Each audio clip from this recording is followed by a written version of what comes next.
Sorry. Bit of a delay, technical issues. Good afternoon, good evening, good morning, wherever you are, and welcome to The World's Gone Insane. Let's talk about it. Or soon to be called whatever Elon Musk tells us to be called, because he is, of course, our ruler. So, with that being said, Roman, wave to you, Sam. How you doing? Yeah, I won't do that personally, uh but yeah, howdy, Howdy, pal. howdy, my Führer. It's okay. I just did that. I didn't do an actual thing, but they could take it out of context, like they did with Obama and Hillary, yeah, if they want to. Um, Yeah, now, with that being said, no, I can't go into my microphone settings. So if you do hear a light buzzing, I do apologise. If so, then I will switch to my webcam mic. It just means I'm going to sound like absolute crap. I'm going to have to be like that the whole time. But with that being said, we've had a very eventful last 2 weeks. A lot of stuff. Yes, we're fine, Rick. We're fine. How are you doing? You on the plane yet? Back to Umigum land? If not, good for you. By the way, Rick, can you tell me if you're hearing a buzzing coming from my audio? Very important to know. And if so, is it irritating? Otherwise, if not, we'll crack on. But we've had an eventful 2 weeks. Lots been happening. Here in the UK, of course, we are going to start with the most important topic, because as much we can rag on Musk and all of that, there are some homegrown issues we need to address, and we will get into that. Also, don't forget, Section 31 is out today. Go watch it. It's yeah, awesome. It's the best thing you'll ever see. And come and join us for our review. Are we going to do a review later tonight? Because I'm happy to do a review later tonight if Cheeto's seen it. I, if we want to, I don't know. We have to ask Cheetah. I don't want to speak on. I'm letting him run this if he personally. So Oh, okay. That's fine. Right. Okay. I'm happy to That, talk about it. Look, as long as he's seen it, I'm still happy to talk about it here to a degree. But I think we are going to do a review nah. of it regardless. We'll save a review because it's the best Trek thing we've ever seen. And even I went and watched it, and I'm not even a big Trek fan. So stay tuned for our review. Oh, Winnie Peg is in the house. Hi Hello. guys, let me know if my sound is messed up. No, it's perfect. But can you hear buzzing coming from my end? Not that I notice. So okay, and somebody here said that they can hear tapping, not buzzing. So I think it's your end, Zam. No, no, Maybe it's it's the definitely not birdies. me. Oh, it's not you. All right. It's Okay. definitely Well, not me. It's definitely you what, because you were fucking and fiddling around. Things were yeah, that's changing. true. You're right. No, you are right. I apologize. You are right. Well, okay. As long as nobody's irritated by it and Zam, you can tolerate it. We can crack I on. can more than tolerate it. Yeah. All right. Super fucking star. Rick B. I lost Brett. Listen, save it for the review. Just save it for the review. It's the best Trek you'll ever see in your whole life. So go watch it. Right, well, with that being said, let's get to some serious news. Bear with me, I have to pull up the Hi article again. I Rusty. had to do a full reset just in case, because I've done a reset before and that's fixed my audio, but this time round it didn't. Now then, where the hell is that bookmark? Link for streams. It's all in there. Link for streams. This and that. Here. And I really should just switch to Chrome for this page. I don't know why. Right, okay. Anyway. So, for those of you unaware, the back in July, just a mere few days after Labour had come into power, there was a terrorist attack in Southport where, unfortunately, a piece of shit human stabbed 3 little girls to death and injured dozens more. And I don't know if you heard about this, Winnie. No, it was a vile attack, and unfortunately, due to far right misinformation, it spiraled into race riots around the country, where all hell broke loose. Hotels with asylum seekers were set on fire. People were being dragged out of their cars and beaten up, and all this kind of stuff. But I don't want that to be the focus point here. I want just to, for this particular bit, I want to focus on the piece of shit that did the murders, and so I'm going to pull up the article here. As you do that, I just want to quickly say that this person is not a Muslim. He Yeah, got don't worry, Zan. We'll get into all yeah. that. But yeah, Okay. we'll get into that because it kind of falls in. But I just want to get the so Southport attacker Axel Rudakabuna has been jailed for 52 years for the murder of 3 girls. 18-year-old, 17 at the time when he pleaded when he did the. Sorry, Zan. Did you want to say? Is it 52 years? I mean, the guy should be in for life. Well, so we'll get to that. Pleaded guilty for the murders of Alice De Silva, Aguirre, BB King or Bebe God King, damn it. and Elsie Don Stancope, and 10 charges of attempted murder. Oh, so So he could have remember killed the more. face. Was For the this far, like a few years ago, like on the bridge? No, a few months ago. Oh, this was okay. no, this was this summer, just a few Oh, months okay. ago. I remember one from a few years ago, but Oh yeah, I know that We've one. had those as well, but those don't count because those happened under the Conservative government, and so we don't count those. We're only counting everything that happens under the Labour government. So I want the far right to remember these faces. Okay, remember these faces because that's important. Now, the Southport killer has been jailed for a minimum of 52 years for the ferocious and sadistic knife rampage at a Taylor Swift themed dance class. So these little girls that were just attending a, Taylor Swift dance class, the guy broke in and just started stabbing everyone. The 18-year-old, 17 at the time of the attack, very important, that refused to appear in the dock as the judge said he will probably never be released and he will be in custody for all his life. So that's the most fundamental thing. So despite the fact that he's got 52 years, he's still unlikely to ever be paroled because he's a massive danger to the public. And what's happened now as well is there's an inquiry being launched into what led to this, because it's not just this kid went there, did this. There's a whole history dating back, and the more information has come out, the more angrier I get at everything, and mostly the system, but also at the far right. There's a history of violence, I guess. Yeah. So basically, okay. So it can now be revealed that 2 years before the Southport attack, who cares what his surname is? I just call him Axel. Yeah, Axel had called Axel's parents had called the police 4 times in 6 months asking for help. So, pause there. Point 1. Parents called 4 times in 6 months 2 years ago asking for help. A lot of the far right idiots, or just right wingers in general, are saying the father is accountable for the child's actions because he didn't do enough to stop him. So that's point 1 that they made. Let's carry on reading. On one of the occasions, he was caught carrying a blade on a bus, but officers did not detain him and instead took him home and told his mother to keep knives out of his reach. The full horror of this 12-minute attack was laid bare at Liverpool Crown Court on Thursday when it emerged that some of Axel's victims had been stabbed dozens of times, which many with such force it broke their bones. Okay, these are, kids. He chased some of the young girls as they fled in terror. 3 girls, Bebe King, 6 years old, Elsie Stancope, 7 years old, and Jesus Alice De Christ. Silva Aguirre, 9 years old, suffer unsurvivable injuries. The attack on 2 of them could only be described as sadistic. The prosecutor, Diana Hare Casey, told a packed courtroom, sentencing Axel to life with a minimum term of 52 years in prison, the longest jail time ever given to someone his age, 17 at the time. The judge, Mr. Justice Julian Goose, said the triple killer would only be released if a parole board believes he is no longer a threat, but he added it's likely he will never be released and he will be in custody for all his life.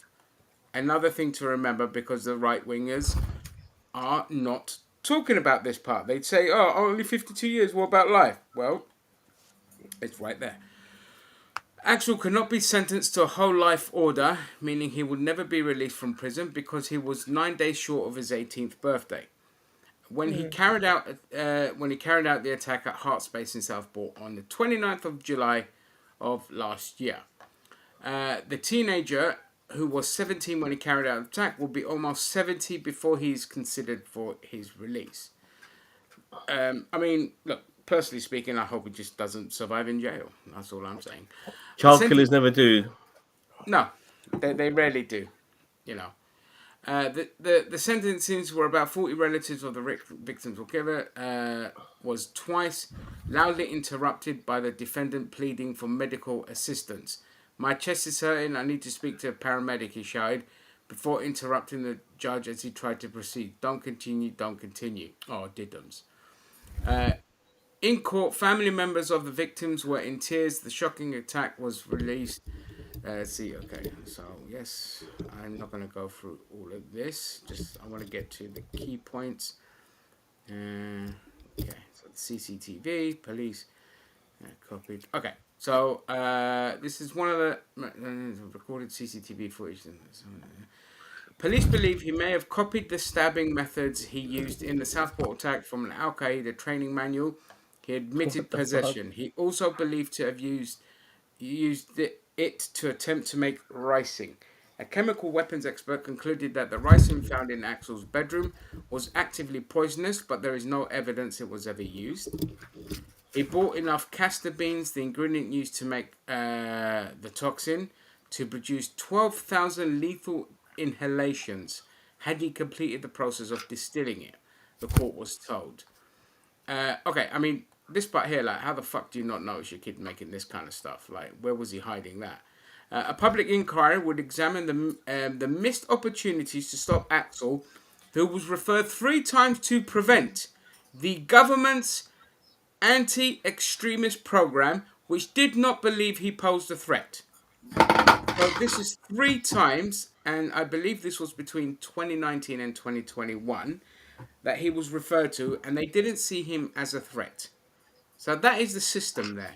The system, it doesn't really matter which government he was under, because we had the whole Baby P scandal under the Labour government. It's the system that failed him. Okay? Well, failed the girls. Well, fuck him. You know what I mean? Right. Goose accepted the prosecution's evidence that there was no evidence of a terrorism motive, but said that the debate over whether it was terrorism or not misses the point. In my judgment, his culpability for this level of violence is equivalent to terrorism matters, whatever the motive, he said. The judge said some would describe the teenager's actions as evil, and that on any view it was at the most extreme, shocking and serious crime. It was such extreme violence of the utmost exceptional high seriousness that it's difficult to comprehend why it was done. He said that Adin Axel was determined to just cause maximum suffering and cause profound and permanent harm to the families of the wider Southport community. Had he been able, he would have killed each and every one of them, all 26 of them, as well as any adult that got in his way, the judge added. The barristers, yeah. He said that Axel had turned at the age of 13 from a normal, well-disciplined child to someone who was capable of committing such acts of shocking and senseless violence. It's 13. Okay, so they knew about him. In fact, they've known about him since I think he was 11. I have to find the other article for that. He said the teenager exhibited a startling lack of empathy and had 4 or 5 years, and for 4 or 5 years struggled with difficulties with social communication and interacting in line with his diagnosis of autism spectrum disorder. DCI Jason Pye, the senior investigation officer of Merseyside, said this was the most harrowing large-scale investigation that our force had ever dealt with, and all this kind of stuff. So, before I find the article I want to accompany this, what are your guys' thoughts? Zam, I'll go to you. And then I mean, when you first hear about it and you don't know the backstory of this guy, then it is shocking, and it still is shocking regardless of his backstory. It makes more sense. But once again, the police are warned about somebody who could potentially be a criminal in the making, and nothing is done about it. But at the same time, I got sorry. I need to. This is a minefield, but I don't want to get myself wrong. But how do you prosecute or charge somebody who hasn't committed a crime? Unfortunately, sometimes you can only prosecute or charge somebody until they do. You know, I could, and I'm not defending this guy. Well, like for instance, I could make accusations about you, for instance, to the police, totally false ones, and say this, that, and the other about you, and if the police decided to work on that without you doing anything, then that would be an injustice.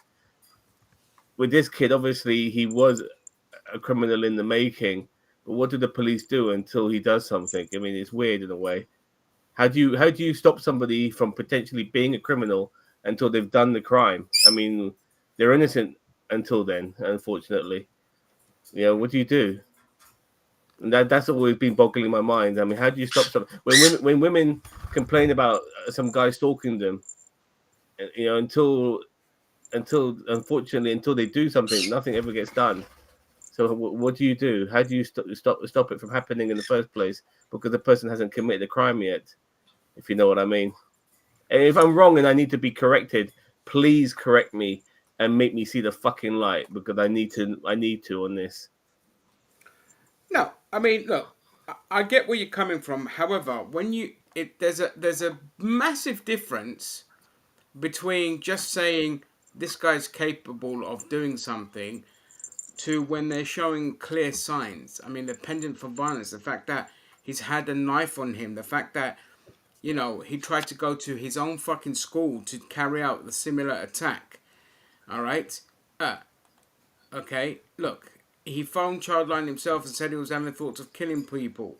He slipped through a lot of nets. Fair enough. Yeah, okay. He was referred to them 3 times. Like, there were so many signs. Child services, you know, also, like, and I can't find, have BBC fucking taken the article down, which I had. Sorry. But he was referred, oh, I know where to find it. 1 second. No, But I mean these are things I need to hear, because like if he's made those phone calls himself, if he's had accusations, or like there've been things of him like carrying knives to school and stuff like that, I get it. Then totally, like something needs to be done about this kid. Yeah, I mean, it's all like, you know, it's basically just yet another person that the system just didn't take it seriously, and they should have acted. They should have just had the guy sectioned, and had anything gone wrong, like his parents. Your His own mic's fucking parents up, would not have Ginger. objected to him, you know, being taken in. They requested for it. They're the ones. How many times his own parents were saying, "Look, our kid is a danger. He's a danger to society. He needs help." And every time child services stepped in 3, 4 times, they here we go. No, that's the sentence too. Well, I think your mic's fucking up a little bit, Ginger. Is it just me? Can you hear it as well, Winnie? Yeah, I can hear it too. I thought it was me. Wait, is it crackling? You're cutting in and cutting out, and you're lagging a bit. I mean, oh, that might just be my. Yeah. Oh, hang on. Yeah, you're lagging. Yeah, you're lagging. Your mouth is moving and there's no sound coming. Oh, okay. And the sound comes a little bit later. All right, 1 second. Let me reset. Leo Bear. Do we have to do? Let me ask Winnie. What do you think of all of this? It's hard because he's a kid. I mean, 18 are any of us really an adult yet? Any But different? if they kept trying and kept trying and kept trying, part of this is the government. Like in the U.S., we have Leo Bear, stop it. We have shitty mental health services. We have when people do call things, they don't come out. You know, I was in foster care where parents were doing awful things to us, and they would call, and the foster system was so broken that they would be like, "There's nothing we can do about it." So I mean, like, I don't know if that's how that is over there, but it seems like our systems as a whole in the West are kind of broken when it comes to this. Yeah. Yeah, I Oh, mean, yeah. You're lagging still. am I? Oh god damn Yeah, it! your mouth is moving. Rick, look, this is exactly what Rick B's saying. Your lips move, but I can't hear what Your you're saying. sound coming, and your sound comes out a little bit later than from when your lips are moving. Okay, I'll Also, do that. it's not an excuse. Like I feel bad. It's not an excuse. Just like you, Zam, it's not an excuse for him. But like he tried. His parents tried. The school tried. It seems like The why issues with the weren't cop, we? yeah, the issues with the cops, in my opinion, like they, and this has happened before, unfortunately, with women who have been stalked and have constantly made comments about a person who has stalked them, and then unfortunately for that woman, they either been killed or they've been raped by that guy. And, usually it's too late until something gets done. So it's it's not. Well, I don't want to say it's complicated. I think if a woman does make multiple accusations against you as a man and saying that you're stalking them, I think it's up to you as a guy to then defend your case to prove that Mhm. woman to be a liar. Because if she is a liar and she has been fabricating the story, you will find justice in in everything. Right. If that's the particular case. And same with this kid. If there is evidence out there that he is a killer in the making, which is what he ended up being, then you have to nip it in the bud. Do you guys You have know, like Is this any children's better? homes or anything like that with mental health, whatever components? maybe I think so. I'm not sure. I've actually been Is this a better? mobility. Yeah, it's better. Yeah, I, better. I I was a mobility driver, and I mainly drove disabled kids and stuff like that. But on a couple of occasions, I did drive troubled kids, and I fucking hated it. And these kids were real issues. In the morning, they weren't too bad because they were still fucking half asleep. But Hmm. taking them home in the afternoon, they were fully awake, and they just had a chip on their shoulder. They had issues and stuff like that. They would always ask me to play music on the radio and stuff like that, and just trying to push my buttons as well. You could tell. And unfortunately, with these kids, you just know that their lives are going to be fucked. It doesn't matter what they fucking do. They're gonna they're going to be career criminals. They're going to be they're going to be people who are going to be social pariahs, and all of that. They're going to fuck with people for the sake of it. They get off on it. Hooligans, you name it. That's what these young lads are going to be. There's no saving them. Like it really is. So Yeah, yeah, yeah. So Winnie, sorry, what was you saying about was it mental health things? I was asking if you had like facilities. Like we don't have very many anymore since Ronald Reagan like cut all the funding to that in the 80s, but we have a few like places where people like that can just go and live so that they can live their lives and be as safe as can be and they can be watched. Yes, yeah, we do. We have mental health clinics and things Okay. like that where people get sectioned and they stay under supervisory orders and things like that. So yeah, Is they're that all right. this do you have one for kids? Yeah, Cuz yeah, he clearly kids, needed that. adults, everything. Yeah, we have it. yeah, My cousin was in one as well because she was paranoid schizophrenic, Mhm. and so she was sectioned and lived there for I think 3 or 4 years. Thankfully, like other than being schizophrenic, she's shown no signs of violence. And I'm talking, this was 30 years ago because she was Right. diagnosed with it when she was very young, like 11, 12, and she was sectioned back then.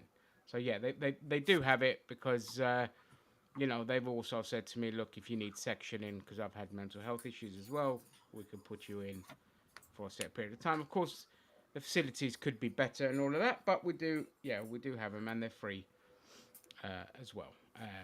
So yeah, I found the article. I had to go through a group that I posted it in.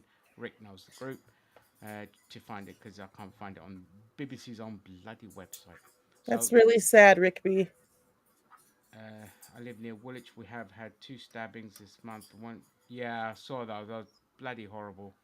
We had people shot and killed here in my area. It's just, everything's crazy because that's right. How red flags over the Southport killer were repeatedly missed. So Zam, I'll send you this article. So when you ever get into an argument with these dickhead right wingers who are trying to put all this blame on Keir Starmer for something which doesn't even make any sense that they're doing it, or talking about a cover up, you can send them this article because there was no cover up. Okay, the It's cover not up even that that, but they don't care, man. no, they don't Like care. the They don't give a shit. Like I posted it in the group. Rick knows the group, and they still don't give a shit. They're still trying to deflect and deny and push the blame on other people. They can't just accept, and they're politicizing it rather than thinking about the girls. And this is where I get fucking angry. I don't normally get like I can let a lot of things go, like them denying what Musk did and all this kind of stuff. That's fine. We can have fun with that one, despite the seriousness of it and the evidence backing up what he did. All right, but things like this is they're politicizing, just like they did with Rotherham, the grooming gangs. They're politicizing it and forgetting about the victims because they don't give a shit about the victims. They want to push the narrative, a certain narrative, and if there was key issues in that area with certain demographics, fucking yes, tackle it. But that's not what the issue has been here. All right, so okay. By the time he had carried out his brutal murders on three young girls, the teenager was well known to the police, anti extremism authorities, and a number of other public agencies.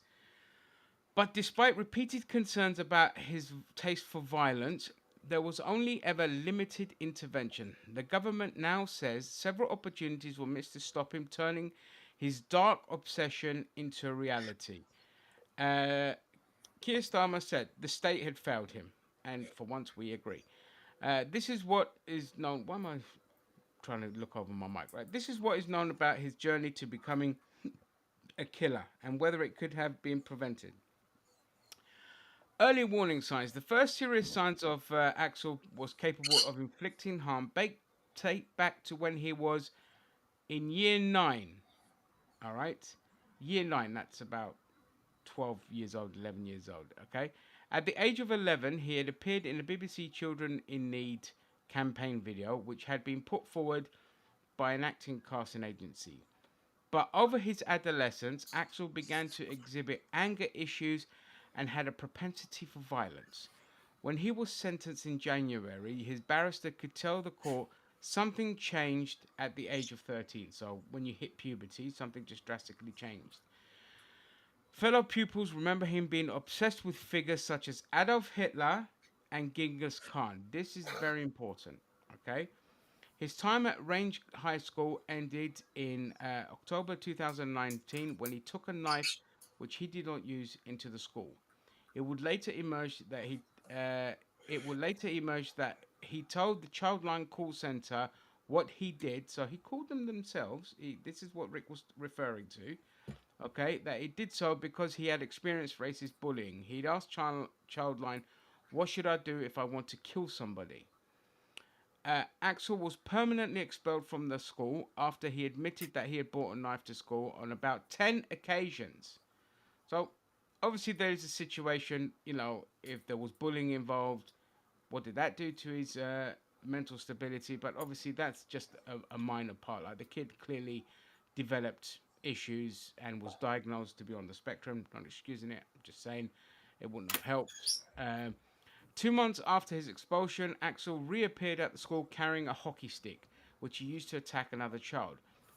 He had to be restrained by staff. From the point at which he was thrown out of Range High School, Axel largely fell out of the formal education system. Local health workers determined that he had autism spectrum disorder, and he was later enrolled in two other schools for children with special needs, the Acorn School and Pressfield High School and Specialist College.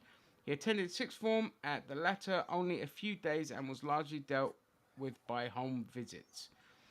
The school sometimes requested police accompany teachers when visiting his home.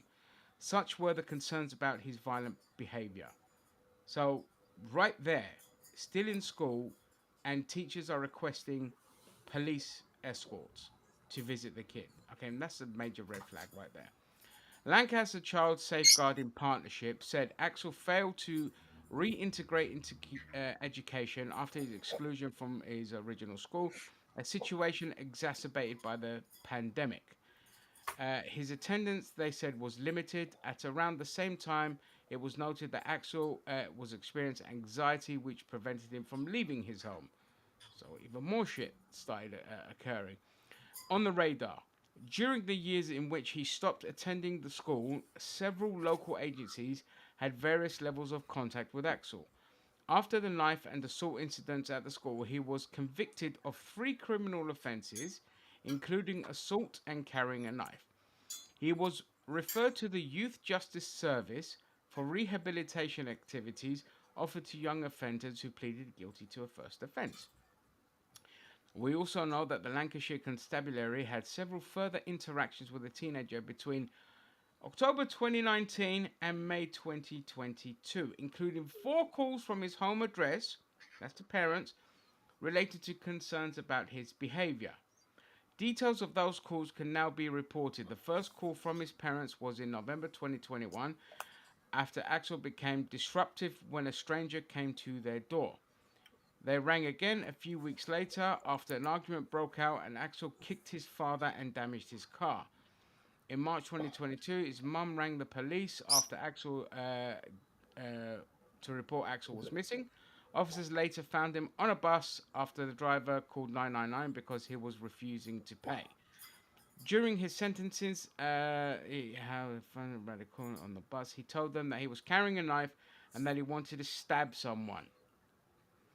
He said that he wanted to get into trouble so police would then delete his TikTok account, which he told them contained embarrassing videos he did not know how to remove. Police searched him and found a small kitchen knife, but he was not charged with carrying a weapon. I mean, fuck me. Okay, Finally, Ryan, I get that. I get the point. Is regarding this kid, there's a lot to get through, but okay, but yeah, that's fine. But so I'm Are gonna. you guys allowed to have kitchen knives? I don't remember your rules on yeah, weapons. we have We do, kitchen yeah, yeah, knives. we do. Now they're gonna introduce online. You need to have a camera. Take a. You need to have your camera active when you're purchasing knives online. Now they're gonna bring that rule in, so they can see your face.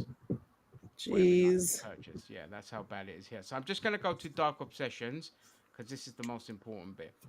Okay, regarding the Muslim angle. So Axel twisted interest in violence began to emerge before and after the attack. He came to the attention of the government's anti-extremism prevent program because he had expressed interest in school shootings, the London Bridge attack, the IRA, MI5, and the Middle East. The He London was Bridge attack was the one you mentioned earlier, Winnie. that was Okay. yeah that was the Yeah, one you talked about, Winnie.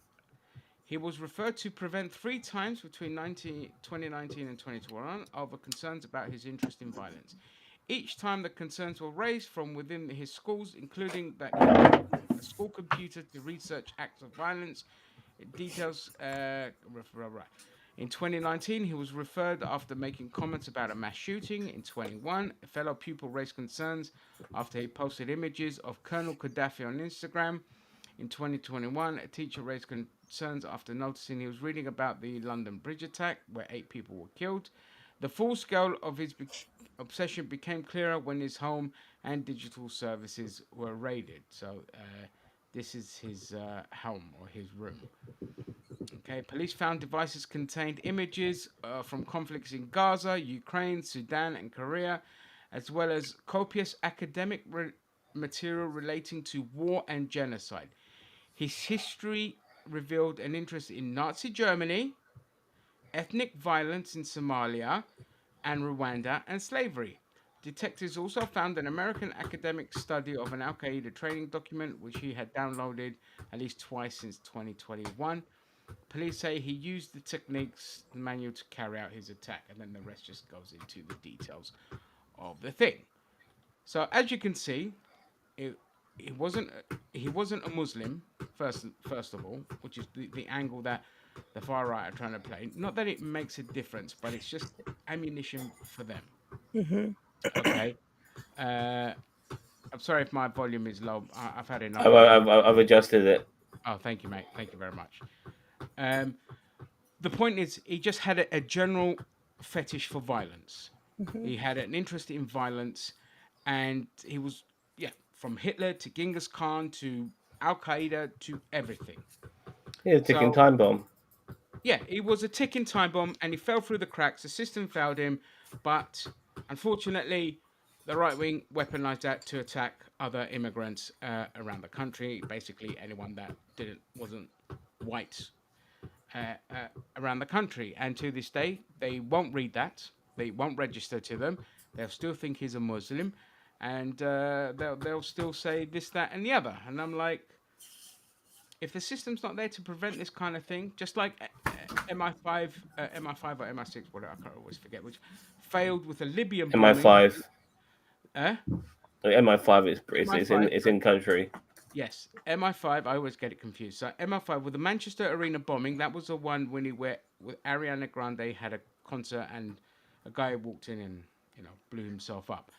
That person, FYI, was trained by the British government to go and fight in Libya. Oh.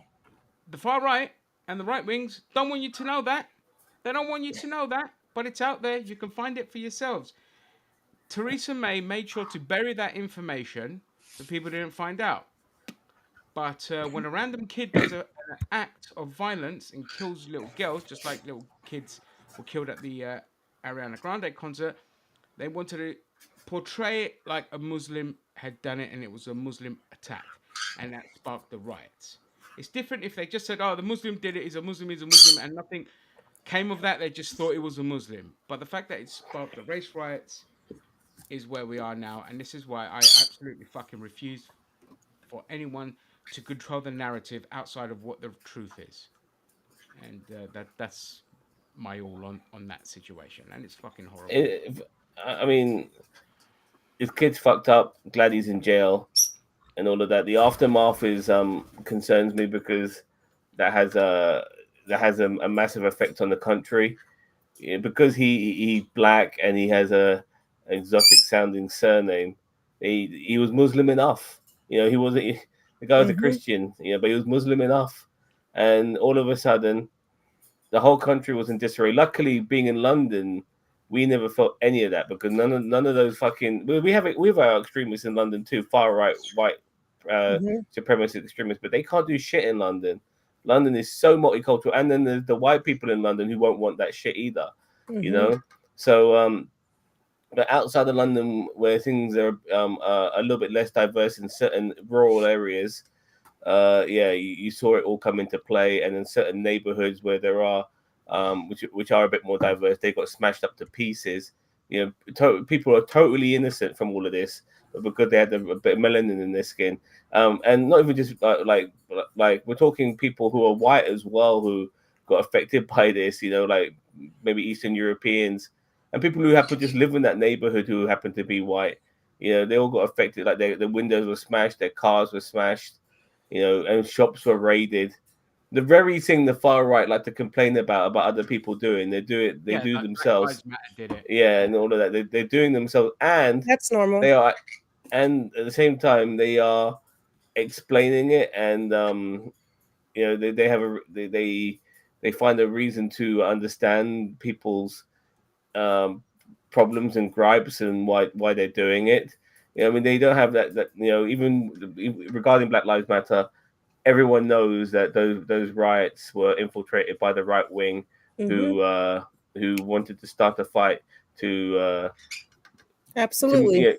yeah, and all of that. So, but with this time around, it was these motherfuckers. They were raiding shops. They were stealing stuff. It Hmm. was crazy. Yeah, and they're all Mhm. filmed doing it. Yeah, And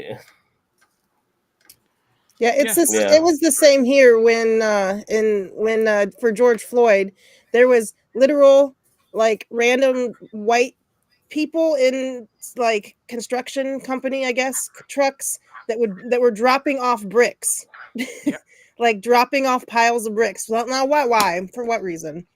And just like there's video of the white people breaking windows, and that happened in my hometown of looting. Akron Yeah, recently for Jalen Walker.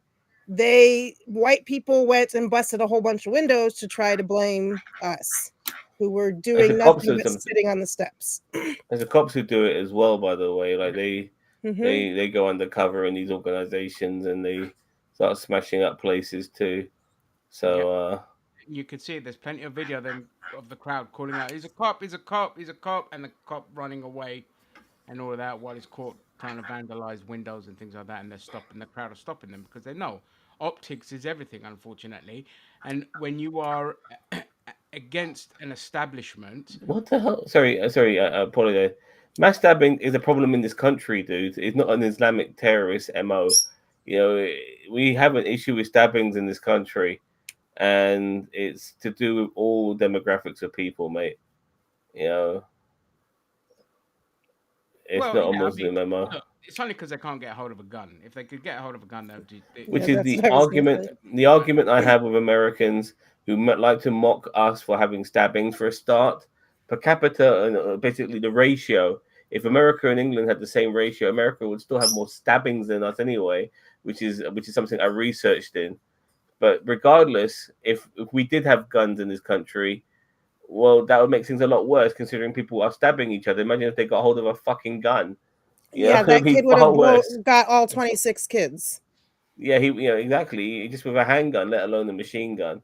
And the Hmm. only and guns. I keep telling people, guns are legal in this country. It's just fucking hard to get one, and that's how it should be. And that's how You know, it should be. it's a weapon that kills people. You know, and something like that means that if you want to own one, you have to go through a variety of tests and checks. You know, and exams even to own And, one. You and know, it has to be yeah. for hunting. You can only have a hunting rifle. I don't think there's a problem for having one for self defense. You know, in your No, no, house. no. It's strictly for hunting. You have to have a Oh, and hunting rifle in this country, in this country. yeah. But people still will still use it for self defense if they had to. Oh yeah, of Yeah, course. Of course. yeah. Like my again. So where I live is not exactly countryside, although 10 minutes out and you're in the countryside. But my friend, her father has a hunting rifle where he literally uses it to hunt like pheasants and deer and things like that. But he said that was a byproduct of what I originally got it for because his dad was her dad was a dodgy fucker growing up, and he go, I just applied, got my hunting license to get a rifle to defend myself, and yeah, because of that. But then he just took up the pageant. I think hunting just ended up being a release for him. So not nice, No, but I can't verify this, but I do know that whether it be in this country or in other countries that there have been stabbings, which are not no. I completely mean, look, Islamic based.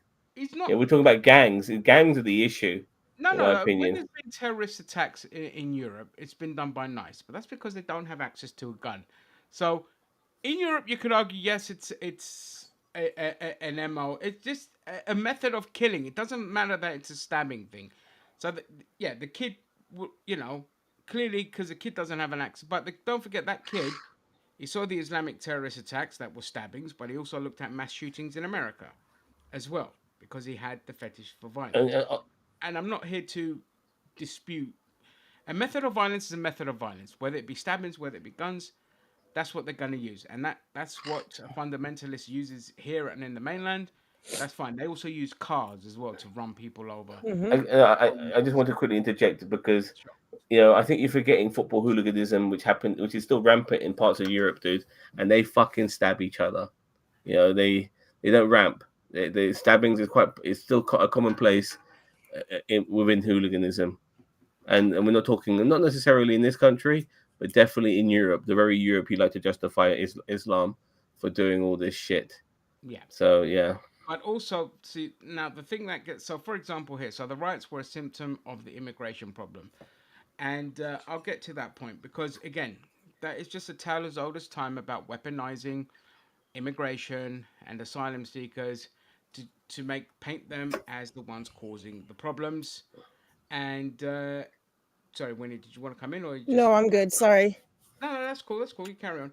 And they weaponize that. It's a great deflection. And the right are always the ones that allow the countries to be flooded with immigration, always for two reasons: cheaper labor, easier to exploit workers, and you can weaponize it to your own advantages by saying, "Hey, look at Brown Boy over there. He's causing all your problems. Look at him getting a free hotel, and a free thing, of course, completely forgetting the fact that we're sticking people in hotels because there's been hardly any building of housing. Housing is in short supply everywhere. So we've ended up using hotels. What they also don't tell you is that a vast majority of people born in this country are temporarily housed in hotels. I know because I work for a charity that deals with this situation, and housing went from being not much of an issue to in the last 5 years becoming our second biggest issue. And we have hotels here that are just filled with people like me and Zam, born here, parents, single parents, families of four born here, that they're on a housing and they're stuck there. But they think, oh, I've it's had just these people in my cab. I've worked with like homeless charities who have um accounts with Addison Lee. I've taken these people, moved all their shit, and from one place to another, one hotel to another. During COVID, I came across loads of them. There was even some sort of agency I came across as well, which was dealing with homeless people. It is what it is. yeah. Again, with the ricing thing, that's not an Islamic MO. That was originally born out of European colonialism, but that's neither here nor there. It's just been adopted by Islamic fundamentalists after we gave them and taught them the methods of how to do it. Because don't forget, the West are the ones that armed the fundamentalists to destabilize their regions. Because, to put it with what Reagan himself said, I would rather work with fundamentalists than godless heathens, i.e., communists. Yeah, he did say that. I by the way, and also just going on because I've always said the rich, the uber rich, are the problems with this world, and people are complaining about immigrants coming in and taking their jobs. Who the fuck's hiring them? You know what I Yeah. mean? Who the fuck is hiring those people? You That's know? my main point when they like in the US. They're always like, they're taking our jobs. I'm like, A, I don't see you ever going out and picking all the vegetables and the fruit and all that. You are not doing that, Mr. Trumplican. And B, who the hell, like a third of the population or the immigrant population are brought in by these major companies because they don't have to pay them properly. So what are we talking about here? Like there it doesn't make any damn sense. Yeah. Again, Rick, that's fine. Yeah, in modern times, it's more adopted by Islamic fundamentalists. That's absolutely fine to say. It doesn't mean that the guy was a Muslim fundamentalist. He had a pendant for violence, and he looked at all methods. And it's a lot easier to access uh, Islamic violence than it is Western violence because a lot of Western violence is suppressed and hidden. I mean, I've got a fucking strike on my bloody TikTok account for two videos. One of them was just singing "Ding Dong, the Yanks Are Gone" when the band came in, You got and the strike second for that? one, I've Shit. got a strike for it. I Yeah, it remember. violates community guidelines. There was no swearing, no nothing. And my second strike was yesterday, talking about what we'll talk about later regarding the priest and Trump. So now I have, because you get a warning, and now I've got a strike. You So have I'm to like, you have to use. By the way, there's certain language you got to use. As somebody who's an avid TikToker who's been on live streams, you can't say the R word. You got to say grape. You can't oh yeah, I say don't use all that. I haven't used any swearing. SA, so sexual. Yeah, And stuff like that. You can't say the K word. You got to say unalived. yeah, Stuff like that. yeah. I know, They mate. come Yeah, down on you and all types of shit. yeah, And yeah, people, and this was before the what people believe is the meta takeover of TikTok right now, which is a possibility. As somebody who goes on TikTok a lot, I do feel it's changed a little bit. Like some of these these Luigi stories and stuff like that, you don't see them anymore. no, Like they've changed a lot. There were you certain know, but, traditions, yeah, and one of but those is also to do with Free yeah, Palestine videos are being struck down. Palestine, yeah, you don't see shit like that anymore. Like some of the Yeah, people who I'm subscribed to, I still see some of their stuff, but like there's a whole bunch of people who I would watch, but who I wasn't subscribed to. I don't see their shit anymore. yeah. And So they've ruined TikTok basically. yeah, They've destroyed it, and their method of censorship is a lot more effective than fucking Metas and Instagrams, because obviously the Chinese government hyper bloody authoritarian and very very watchful of what people do on that. But regardless, we can move on. I'm going to move straight to Musk because I've got Winnie here as well, and I know you want to talk about this. So obviously we saw hit it. the Roman salute that Musk did, and I'm just going to quickly say this. Whether he meant to do it or not, we're still having a lot of fun with it. However, given his history and how elevated his stimuli would have been at the time, I would have been surprised if he just blurted out how he felt by doing that salute. But whether or not it was a complete cognitive fuck up, we're having a lot of fun with it regardless. But Winnie, I'm going to let you just take the floor with this. Hold on, sorry, Winnie. But first of all, Elon being dumb this week. Yes. Oh my and Jesus. I also have this. 1 second, it should be here. Elon. It's just really fucking dumb. There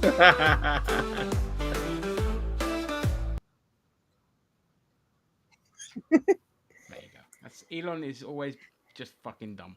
oh yes, he did, John. Welcome to the stream. Yeah. Hey, John, Scotsman we do fuck like.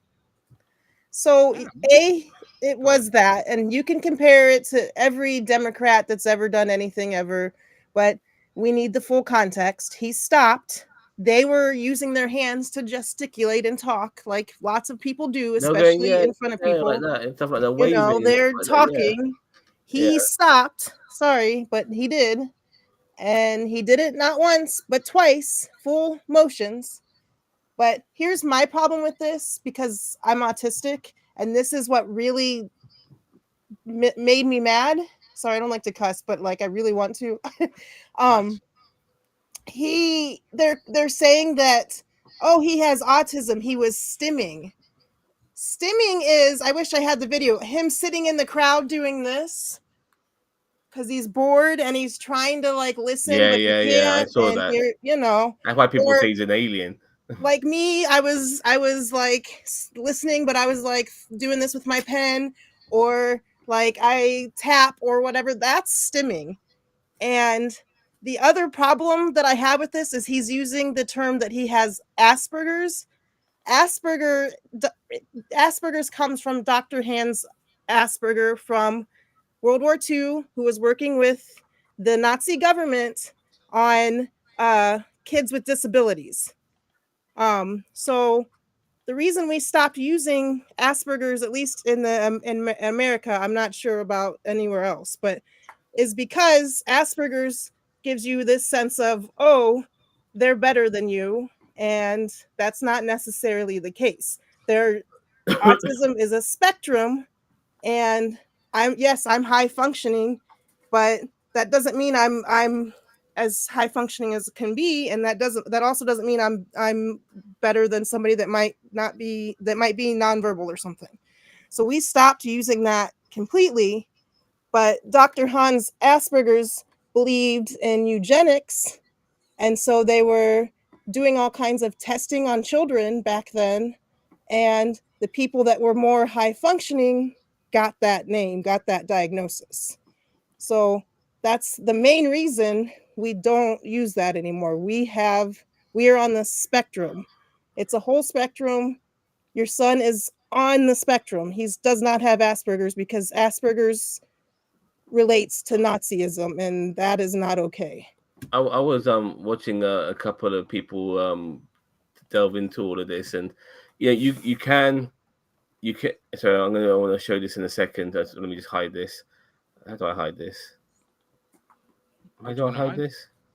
Just I'll put that up in a second. But look, you can have these conditions and not fucking throw Nazi salutes. Yes. At the same time, if you do have this condition, then unfortunately you have the type of condition that makes you fucking throw Nazi salutes. Yeah, no one does that. Autism doesn't mean that you like. It doesn't mean that you're inherently hate people. It doesn't mean that you're just automatically gonna just throw Nazi salutes. And that's why I think he uses the term Asperger's, because, oh, I have Asperger's, it relates to Nazism, I do random shit. So I think with his wealth and the fact that he's an asshole, and you culminate all of these things together, and then he's going to be the worst elements of himself. I want to quickly show you this right, here we go. Check that. This is a really good clip, by the I'm way. so glad Can you hear I it? have been using this photo to defend Elon Musk, so I want to show you the raw video clips of all of them to compare them, and you tell me if they look the same. Thank you, America. God bless you. God bless How young this he is. United States. Does he mean he wants to take us back before Roe v. Wade was enacted? Because we're not going back. We're not going back. Oh, that racist bitch. Thank you.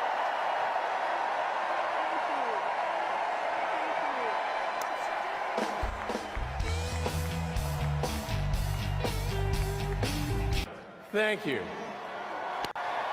Come on, man. Look at that. Yeah. Come on, look at boom, boom, boom, man. Jesus Mhm. Christ.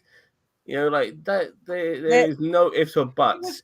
The He problem was is pulling that the his right heart is not out. going to ever see that video. They're just going to look at those pictures and take it like that. That's Yeah, the But problem. at the I've got a same picture time of him throwing his heart there out. are There you yeah, go. that's the old one. That's the old one. There Mhm. you go. When he used to do My Heart Goes Out to You. Well, Now that he's was when doing he was that a lib, remember? Yeah. Yeah, that's when he was a lib. Yeah, and now he's but you know he is the president of the United States, or he feels like he is. Mhm.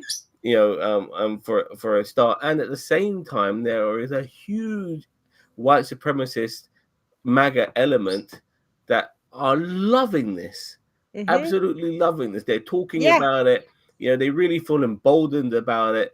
You want to say about leave him alone, Rick B? He has emboldened white supremacists. You're complaining about us. What about the white supremacists right now who feel absolutely emboldened over Who this were shit? so excited. The guy that Yeah. I sent you in the chat, the white or Christian nationalists, who was all excited saying, "Yes, things are happening here." Like, what the fuck, man? Seriously.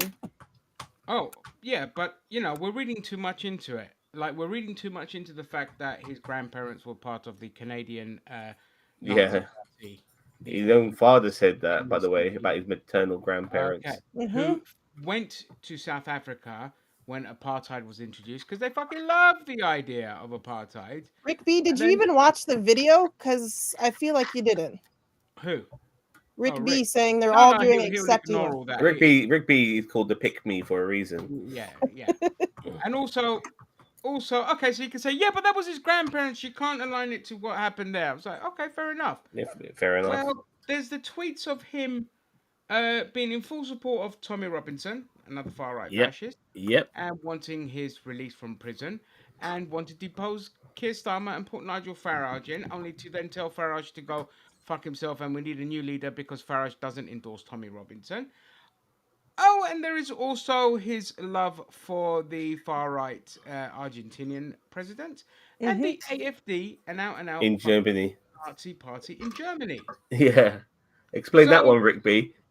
When you put all those elements together and then you say Roman wave, you can kind of fucking see where he was coming from and what his ideology is. Now, was he always like this or was he not? Because like we said, he used to donate to the Democratic Party. He used to side with them. But of course, he's a billionaire, so he's going to side with wherever he can make his most money. At the time when he was considered a lib and a Democrat, was at the time when Obama had his 8-year reign in America and was got given a lot of government handouts. Musk has built his wealth mainly through government handouts and the ridiculous rules held within company ownership, where even if you get ousted from the company, you get a nice fat juicy payoff, which is what he ran a financial company that there was such a security flaw in it that it could be easily like you can siphon money from it.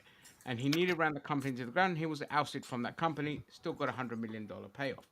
When he bought Tesla, and Musk himself will admit most of his fortune is tied to Tesla. So if Tesla collapsed at the time, he would be financially ruined because what they used to do is he inflated the stock of Tesla. He would get what's called carbon credits, and he would take those carbon credits because they're a carbon neutral company practically, at least their cars are in terms of emissions, and he would sell those carbon credits to other companies so they can meet their quotas, which is fucking ridiculous. And he made an absolute fortune from that. And that's where he made most of his money. He didn't make most of it from SpaceX. And Tesla didn't actually start turning an actual profit from car sales up until only a few years ago. Mm-hmm. You know why So, he was? go on then. You know why he was a lib initially at the beginning is because of what he was doing. He was a nerd. He was, going into space. Electric cars, shit like that. That would appeal to the left wing a lot more, which is why when he started making a name for himself, publicly, he came across as a lefty billionaire. But the guy also had to understand that regarding the left, is that we also hold you accountable. We don't fucking worship you. Mm-hmm. If you do fucked up things, then we're gonna say you do fucked up things. Which is why he started slipping towards the right, because they fucking worship people and they don't necessarily Mm-hmm. hold you accountable. They'll fucking kiss your ass as much as possible, which is what they're doing with Elon Musk right now. Look at Rick B. He's totally ignoring everything. That Yeah, and he's you're done. saying Worships the guy. the AFD are right wing. They're recognized as a far right party. They are literally a far right party.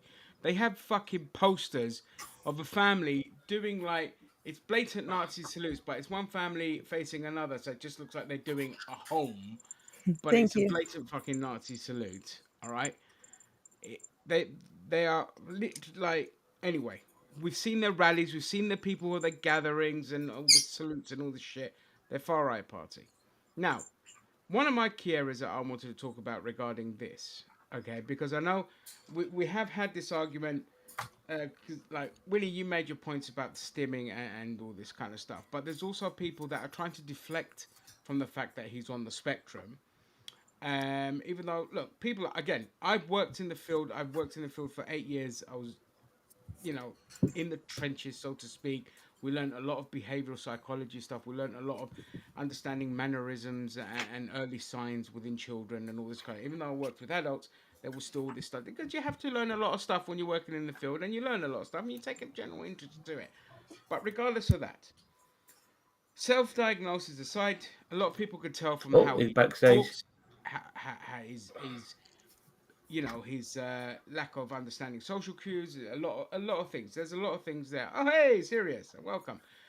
Um, but my point of is that don't try to deflect the fact and say, oh, it's nothing to do with the autism and that. Rather, it should be about studying, as they've done with many people that have found that a lot of people that have gone down these kind of extremist views at a rapid rate as well, compared to many other people that take years and years of reprogramming, happen to be on the spectrum. A lot of people on like 4chans and all this kind of shit, and a lot of incels and all of that are sadly on the spectrum. So it's more about there should be case studies and understanding them to say these are the signs to look out for, Mm-hmm. so your own child doesn't fall into the trap. Say, look what happened to Musk.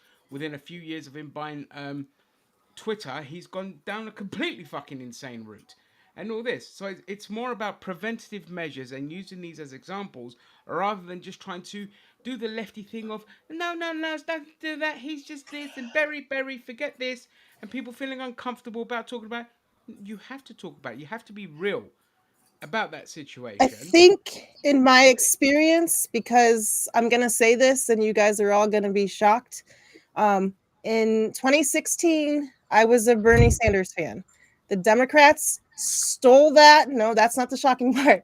The Democrats stole that election like right out from him in front of us. Yes, they did, serious, and there's plenty of evidence. Don't That argue. pissed me off. It was all exposed. I can't hear you. Your mic is mute. But anyway, we'll get to you in a That second. pissed me off. So guess what? I voted for Trump. I was not going to vote for the bitch Hillary because I'm not going to let her rule the world the way she wants to, because she cheated and lied and stole, and that's not who I wanted for my president. Come to find out, that's exactly who I got anyway, and Yeah, I was the extreme whatever. version But of that. Well, lots of he's done it to people Bernie on twice, the by the way. autism spectrum, if we're going to talk about that, did the same thing that I did. So I know somebody else that is also on the spectrum got really pissed off about that, and for whatever reason we were like, no, F you. I think because we're rule followers, we follow the rules, and so we see somebody not following the rules, we're going to be like, yeah, we're not going to associate with you. You know, I've cut off friends for not following some sort of rules that are put in place. So I think that's part of it, is that we are rule followers, and when we saw that, The pissed us closest off. they came to being the left was with Bernie Sanders. The Democrats is a proper neoliberal party, you know, and they're not remotely left. It's an insult to even call them the left, you know, which is what Mhm. pisses me off about American politics when they call them the left. There's nothing left wing about them. Maybe on social issues to a degree, definitely Mhm. not economical issues. When Kamala was running her campaign, she was too busy propping up fucking Liz Cheney and trying to do a border wall Mhm. policy herself, you know, because she's trying to get Republicans on her side. You know, you need to, you know, when she got someone like fucking Tim Waltz, and you should be using his policies to Mhm. fucking get more people on board. He was an amazing person to have on board, but she fucking never capitalized on that. 2 So weeks in, yeah, 2 yeah. So, weeks in, they uh, abandoned the firebrand that they had and went down the fucking okay, liberal. so I'm gonna say something now. Serious. If you're gonna accuse someone of not following the rules, you need to know what the rules actually are, because primaries are not elections. For one thing. Correct. Secondly, he was not cheated. I've heard all the accusations. He didn't He get was some of the given. opposition research that Hillary He, got. Hillary oh, was given all the information. He was not given half as much. Each campaign has to do that themselves. No, not from the DNC. Hmm. No, nope. they don't. And the What's her DNC, the name one said it campaign. herself. So in any case, how anybody could have thought that Trump was going to be any different than he was, I also have to wonder. It wasn't that we thought he was going to be different. It was that we were rebelling against the system that we had. Right, and I you had elected spent a years fascist, and years and years giving my time and my life to, for them to and be you like, voted F for you. a fascist. Oh, See, we're this is talking a about the second. public Yeah, but protest vote. that's the You Democrats' have to fault. know what you're getting, what your He didn't alternative offer anything. There actually you go. is. Here's the No, article. no, but I'm talking about on the first time. The second time, I did not vote for him. I obviously knew who I he knew was. he was a fascist before that. I mean, how can anybody not see it? But it wasn't, again, it didn't have anything to do with who anybody could have been in that Republican seat, and I probably would have voted for them. Well, see, that's a problem. See, the thing is, you have to look at what are my available options. I would feel better if you had voted for third party. I still think that would have probably been a mistake, but at least that would have made sense. But to look at who was the actual candidate and to see what he was and not understand what he was. But I think it's more about the act of rebelling, because we But never got that's to our whole childish. life. That's child's play. That's not election. That's not how elections work. You can do a protest, but the alternative is you're going to get the other person. If they're worse than the person you're voting against, you're going to get it worse, and that's what happened. And so I said flat out to all my friends who were upset. I said, look, it's not about Hillary. Fuck Hillary. It's about the Supreme Court, and I was right.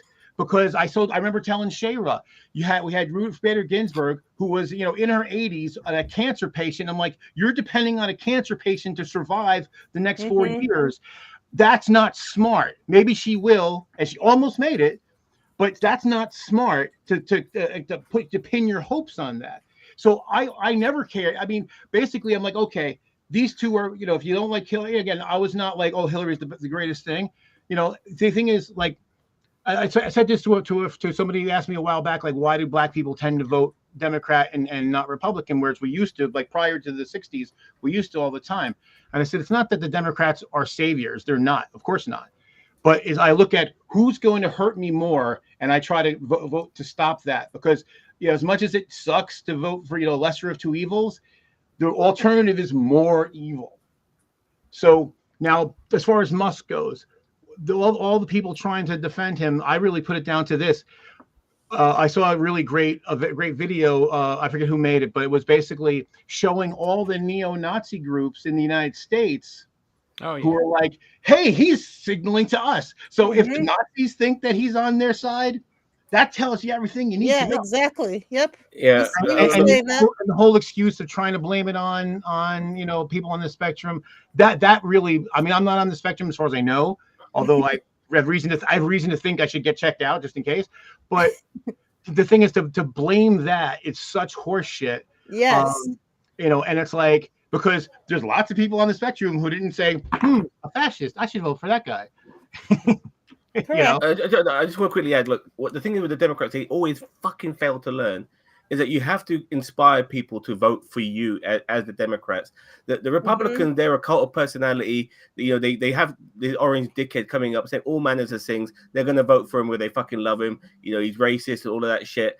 That's why they're voting for him in the first place. Doesn't matter that he won't stick to his fucking guns and not offer people a better life, as long as the other people are getting a shittier life. But when you're on the left, or you're more likely to get left-wing people to vote for you, even if you're not a left-wing party. If you don't encourage these people to want to vote for you, which is what Hillary did and what Kamala did as well, they're not going to fucking vote for you. Regardless, they're not going to do the best of all evil shit. They'll say, fuck it, I can't be asked. I'm too fucking fed up of having to vote for the best of all evil shit. This time around, I want to fucking vote for somebody who's going to give me my shit. Now, here's something that Bernie tapped into. I think that was the smartest. That's what Bernie Sanders offers, by the way. He gives people he gives people hope. He gives people what they want. Well, and Hillary and Kamala doesn't. Here's how he resonates, because here, and this is the problem that Al Gore had. This is like, you know, it's the problem that Obama and Clinton, you know, Bill Clinton didn't have, is that. And this is a problem for anything that's remotely left in this country in general, is that left-wing ideas are complex, they're nuanced, they take thought. The right wing appeals to the people they appeal to because it's lizard brain, it's imagery, and it's simplistic shit. It doesn't have to be true. It's just like the whole thing of like, oh, we're gonna drug test people on welfare. Well, that's kind of intuitive. That makes sense. Hey, I don't want to be paying for somebody to be on drugs. You know, that makes sense on a certain level. However, when we actually when the states actually did it, they found that it costs more money to test people than they saved. Plus the fact because they don't think of anything curative, their thought is, you're on drugs, we're going to kick you off of welfare, instead of saying, how can we help you get off of drugs? Because clearly you have a problem, knowing you're going to be tested and you still failed, that you have a problem. How do we do that? Because they don't think in that way. It's always, you know, punitive, bang, bang, bang. So that's why everything is always about tough on crime, tough on the border. It's all about, you know, get that lizard brain. Now Bernie with the 1%, that resonates because it's easy to understand. Hey, the people at the very top have way too much shit, and it's unfair. And that even appealed to actually a lot of people on the right, populists on the right, because it's like they know they're getting. That's the thing. The people on the right, they are right that they're getting fucked over. They just think they're getting fucked over by immigrants and brown people and women, when meanwhile it's the people they vote for who are. So then, why do you think lots and lots of Bernie people went the Republican way? Well, because I'll tell you why. In the first go around, Trump talked like a populist, right? He had a So, and he basically said, yeah, you're getting fucked over by the big guys. Of course, he's one of them, right? And people didn't like make the connection that like he's not going to fix that because he's part of that apparatus. He's more part of that apparatus than anybody else has ever run for president in history. So that appealed because people were like, you know, and then of course, as far as the right-wing people had voted for him, again, he appealed to their prejudices and their fears, and they haven't liked the last 20, 30 years when they said something, any kind of racist or sexist, that somebody called them on their shit. And the idea also, again, it's imagery. So anytime someone, because people on the left, they don't hate America, but they want to make America better. But see, to the right-wing person, they see that as, you're attacking America. You're telling me I should feel bad about America, and they don't like that. There's a reason why they love Ronald Reagan, because he said, America is all fired, red, white, and blue, awesome, and it doesn't matter anything we've done. We're the best of everything, and that appealed against that lizard brain. That it made them feel right. Oh, I can feel happy and feel proud to be an American again because this guy said we're right all the time, even though we're not. And so the problem is, it's very difficult. Like Al Gore. Al Gore, I think, would have been an okay president, but the problem for Al Gore is that his message, he's professorial. And what happened? Like during the debate, Bush, Jr. is lying his ass off and saying just ridiculous shit. But then Gore sitting there going like, he's hemming and hawing, and the media crucified. Oh, he's being rude. No, he's frustrated because he's got to fucking deal with a moron who doesn't know anything. Yeah, that's true. Who's getting the same credence that he is, which is crazy. It doesn't make any sense. Mike Dukakis said the same thing. But I'll tell you what, this is one thing too, though, it pisses me off. So I remember during 2016, and some of the candidates that were out there who they weren't as progressive as Bernie, but certainly more progressive than Hillary. And you're like, oh, this guy, who's that guy? Oh, and it was like, well, give the guy a chance, just because he wasn't exciting. Again, he was professorial. He's not exciting because again, left wing ideas take some thought. They take some nuance. They're not always intuitive. And it's very difficult. And so, but again, even on our side, what happened? So Bernie was out there 1%. I'm like, all right, go ahead, Bernie. That's great. And then people are like, well, actually, it's really 0.1%. Shut the fuck up. It's close enough. It's good enough. They're lying their ass off. He's close enough. Go with it. And even with the whole, let's just say, defund the police, right? Now, everybody understood that didn't mean we were canceling police departments. Right. But the right wing, of course, they used that. And then we got people on our side going, well, really, they shouldn't have said that's nearly not the best slogan. Fuck you. What else are you going to say? Exactly. It doesn't work. We've heard police reform for decades, and it never happens, and nothing's good. You need something new, and that was catchy, and it got to the point. But, so we're sometimes our own worst enemies. So I find it very frustrating, and especially, I've kind of stepped away from it because especially now, obviously the younger people are always more progressive. That's just the way it is, but I'm not the right vessel to talk to young people because I'm an oldian, right? So I'm a millennial fuck, and I don't speak their language, so so it's very hard because I'm like, you guys have the power in your hand. It's right there. Do it. Take control. Do it. I'm not a leftist, but I'm the political compass. I'm in the lower left quadrant, right smack in the middle of that. So I'm on the left, libertarian, right in the middle of that.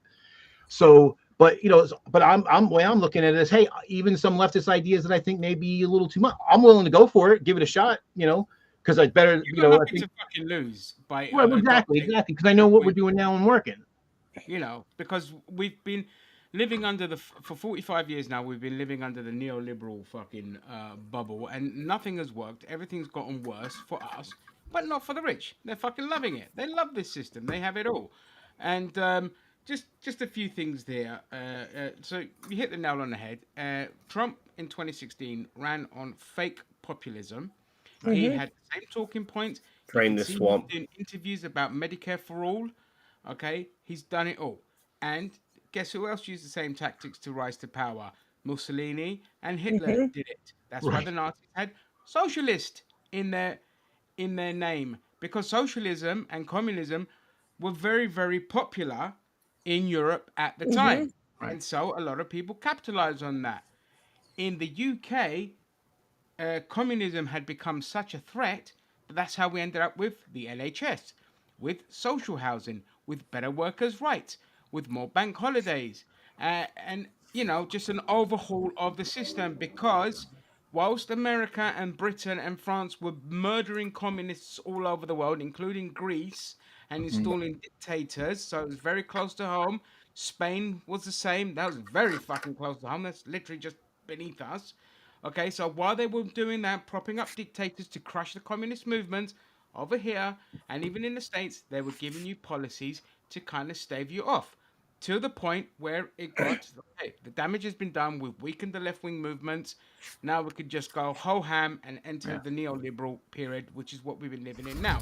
And there's been such a consolidation of power and disarming of the populace that it's, unless you do a Luigi Mangione, it's practically impossible to change the system, because you've got to put the fear in God of them. No revolution has ever come through peace. It has always come through violence. People might think, but we got all these lovely stuff. Over the years, we got all this post-war stuff. And I'm like, that's because of the threat of communist revolution around the world. And that's why we got the nice stuff.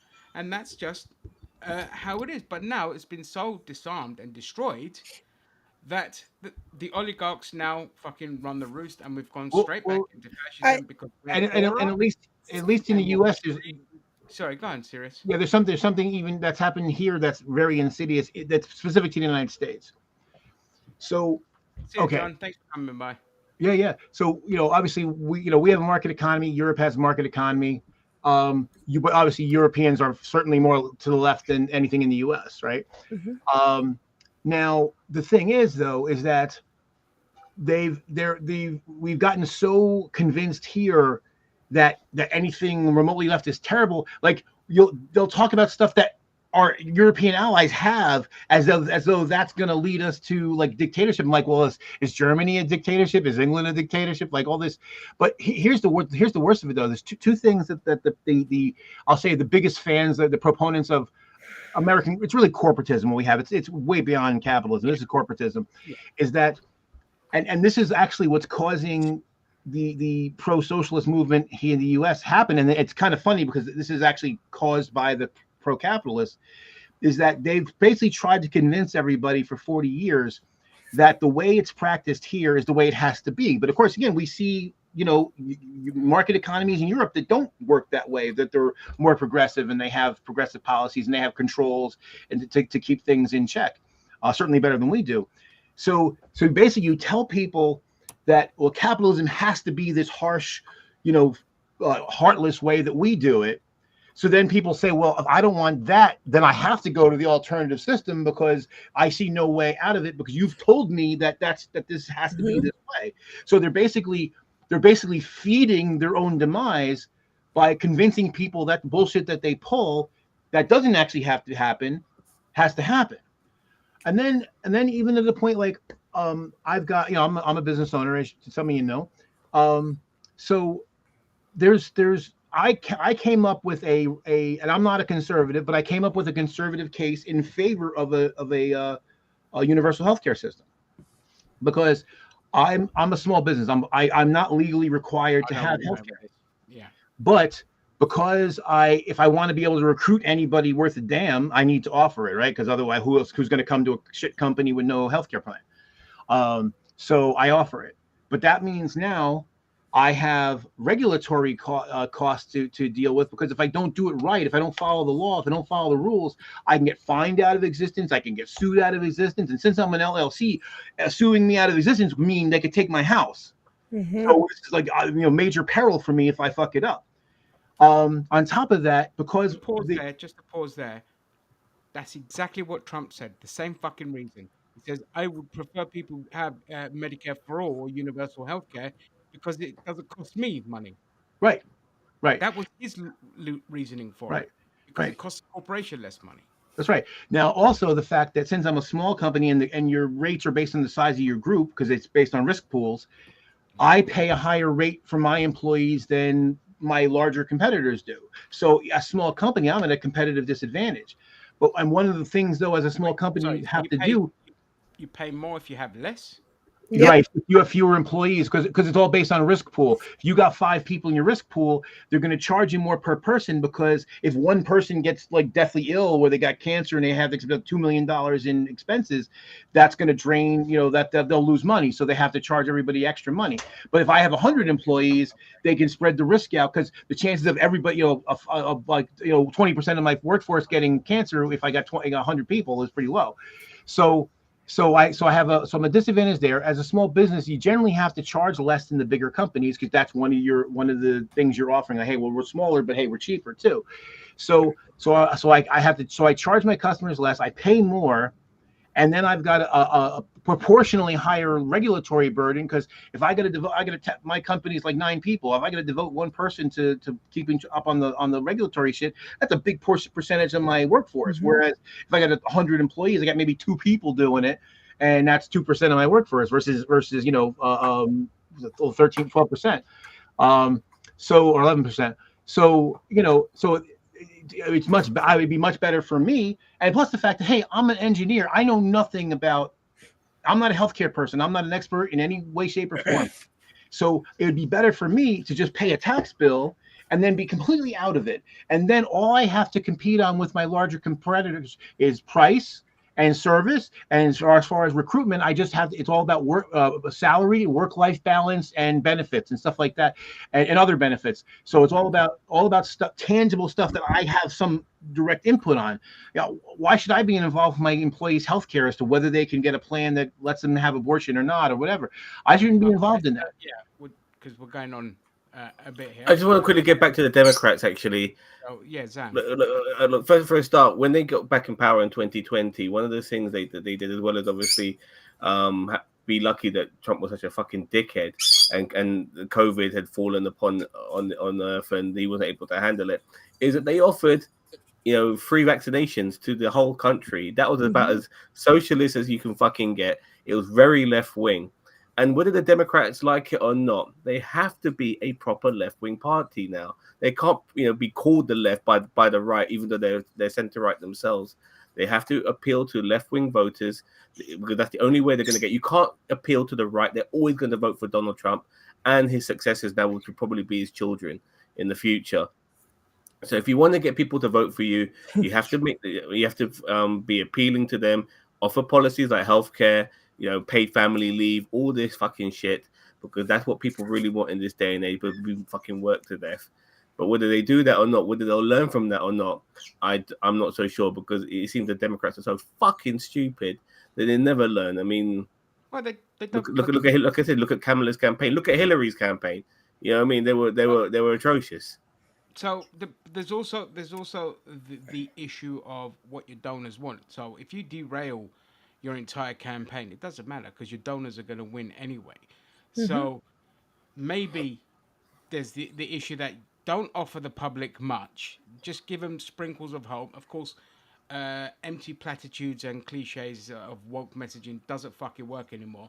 The left are sick of it. The left don't even want corporations trying to fucking hijack every bloody goddamn movement and sticking their branding on it to sell more product, because that's all they give a shit about. Because look, now that the tide's turned, they're abandoning all of that shit. They're like, we're done with the woke stuff. Now we could just sell it to whoever now. That Bud Light girl, they abandoned her. They didn't give a fuck about her. They They don't give a shit. Target stop the gay stuff, all this kind of shit. But the issue is you can't offer too much hope, because if you offer too much hope, it's going to affect the profits of your donor, because that's what it is. Hope equals less profits for your donors, because hope equals policy that helps the less well off. But if you're a politician who's not bought ginger like Bernie Sanders, then you don't give a fuck about donors, because they're not. You're getting your money from small money donations from regular people. I know that, but that's when you have the whole system come up against you and derail your campaign. But here's the weird part about it, though, is that because one thing that people fall into, and I know you guys don't fall into it, but people fall into this thing like the economy is a piece of is a pie, and there's so much to go around, but economies can grow and shrink. The thing is, those policies you're talking about will actually grow the economy better, because we're a consumer-based economy. So if the spending classes, which are like the poor and the middle class, have more money to spend, they spend it, and that fuels the economy. And I tried to explain it to business associates who are right wing that tax breaks. I asked them flat out. I said, hey, if somebody cut your taxes in half, are you going to hire more people? Well, no, I don't need more people. Well, right. Then why do you think that that's going to work as a policy? It just sounds good to you. You like the idea that you have more money in your pocket, but that's not going to bring more. It's demand that creates more jobs. It's not supply. So if more people have money to spend and they buy more stuff, then there's more money to have, and the economy grows. And that's the thing. That's when what you think about when Bill Clinton was president, they raised the top marginal rate 3%. 3% from 36 to 39%. And in 5 years, we got a balanced budget, and we were starting to see, real wages come up and all this kind of stuff. And that was like a 3% raise in the top marginal rate. That's that little. So just imagine if it got to like 42, 44%, that would have made a huge difference. And that's the sad part about it, is that it doesn't take that much to get us to where we need to go. It's not like we don't even have to be radical. Exactly. That's why I get fucking pissed off, because like a good example is here in the UK, and how the Labour government are going about taxation, which is really fucking stupid. But they've done a couple of good things, like with taxation on closing non-dom loopholes and no VAT thing for private schools and all this kind of shit, but they're still not raising taxes on the rich, and they're not raising corporate tax. Now, the one thing the media never fucking mentions in this country is that we have among the lowest corporate tax rates in the world, and Osborne slashed that when the Tories came in. So just raising that back up to say 25%, because I think it's like 19% or something ridiculously low. Just raising that to 25% is billions in revenue. Raising the tax rates just by 5% there is enough money out there. We're just raising it small percentiles would generate revenue. But the rich have such a grasp now in this country. Like we've seen now this week, Labour Party have relaxed the rules of the non-dom closing of that kind of tax loophole thing, which I don't understand it, but it doesn't really matter. It's just rich people being able to siphon off more money and all this shit. Right. Okay, but there was so much pressure and saber rattling by the rich that the government caved. It's always what the rich want, and the rich are always the fucking victims, and the rich fucking cry. Meanwhile, in the same fucking time when she's saying, "Oh, we have to listen to the concerns of the well-off because they're threatening to leave the country, which would not affect us in any way if the rich left."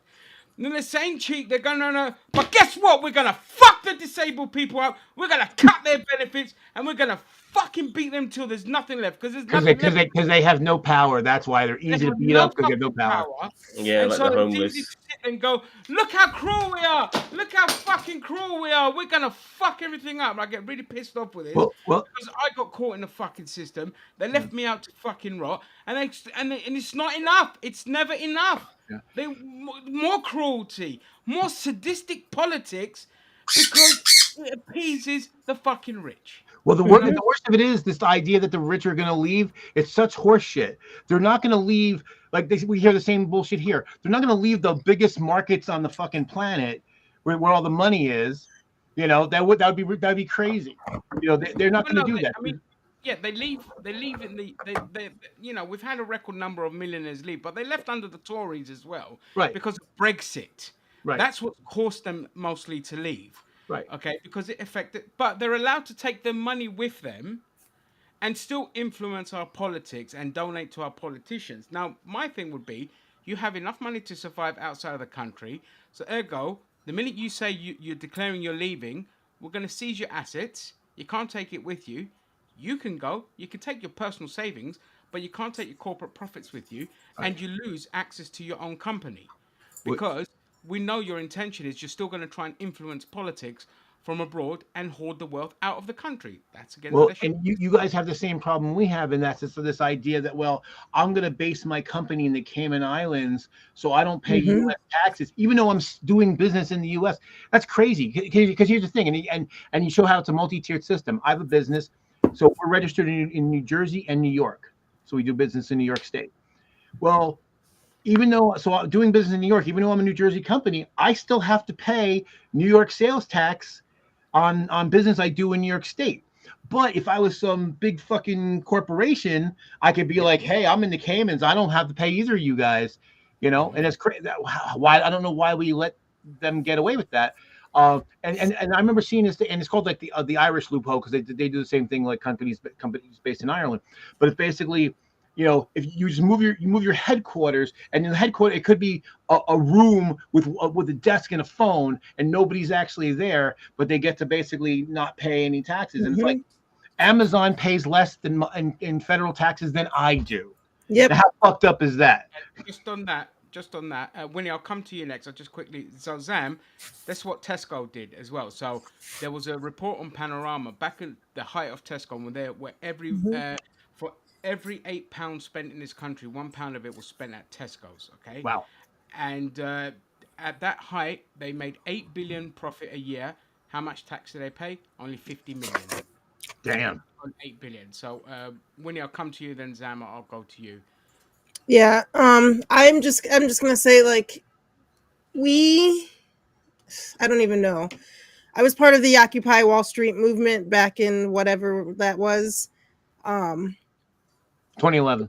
Yes. Yeah. We tried so hard. That was the closest we got to, in my opinion, that we got to taking them down and trying and whatever. But like, it's just at this point, it's like, I gotta make the system work for me and F the rest of it. And that's shitty, because making the system work for me is in all reality hurting somebody else. But I don't like, how else are you supposed to survive? You know, my boyfriend makes 6 figures, but he's only bringing home like half of what he makes. Like, it just doesn't seem fair for us.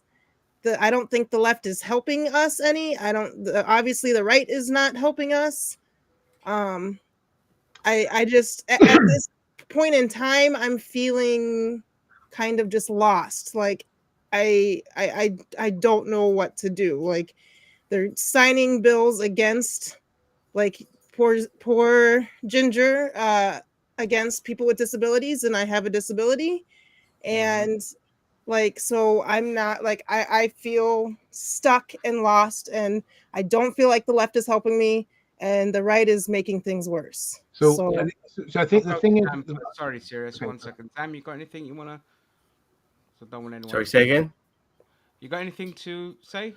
Yeah, just want to try and get back on track with this current administration.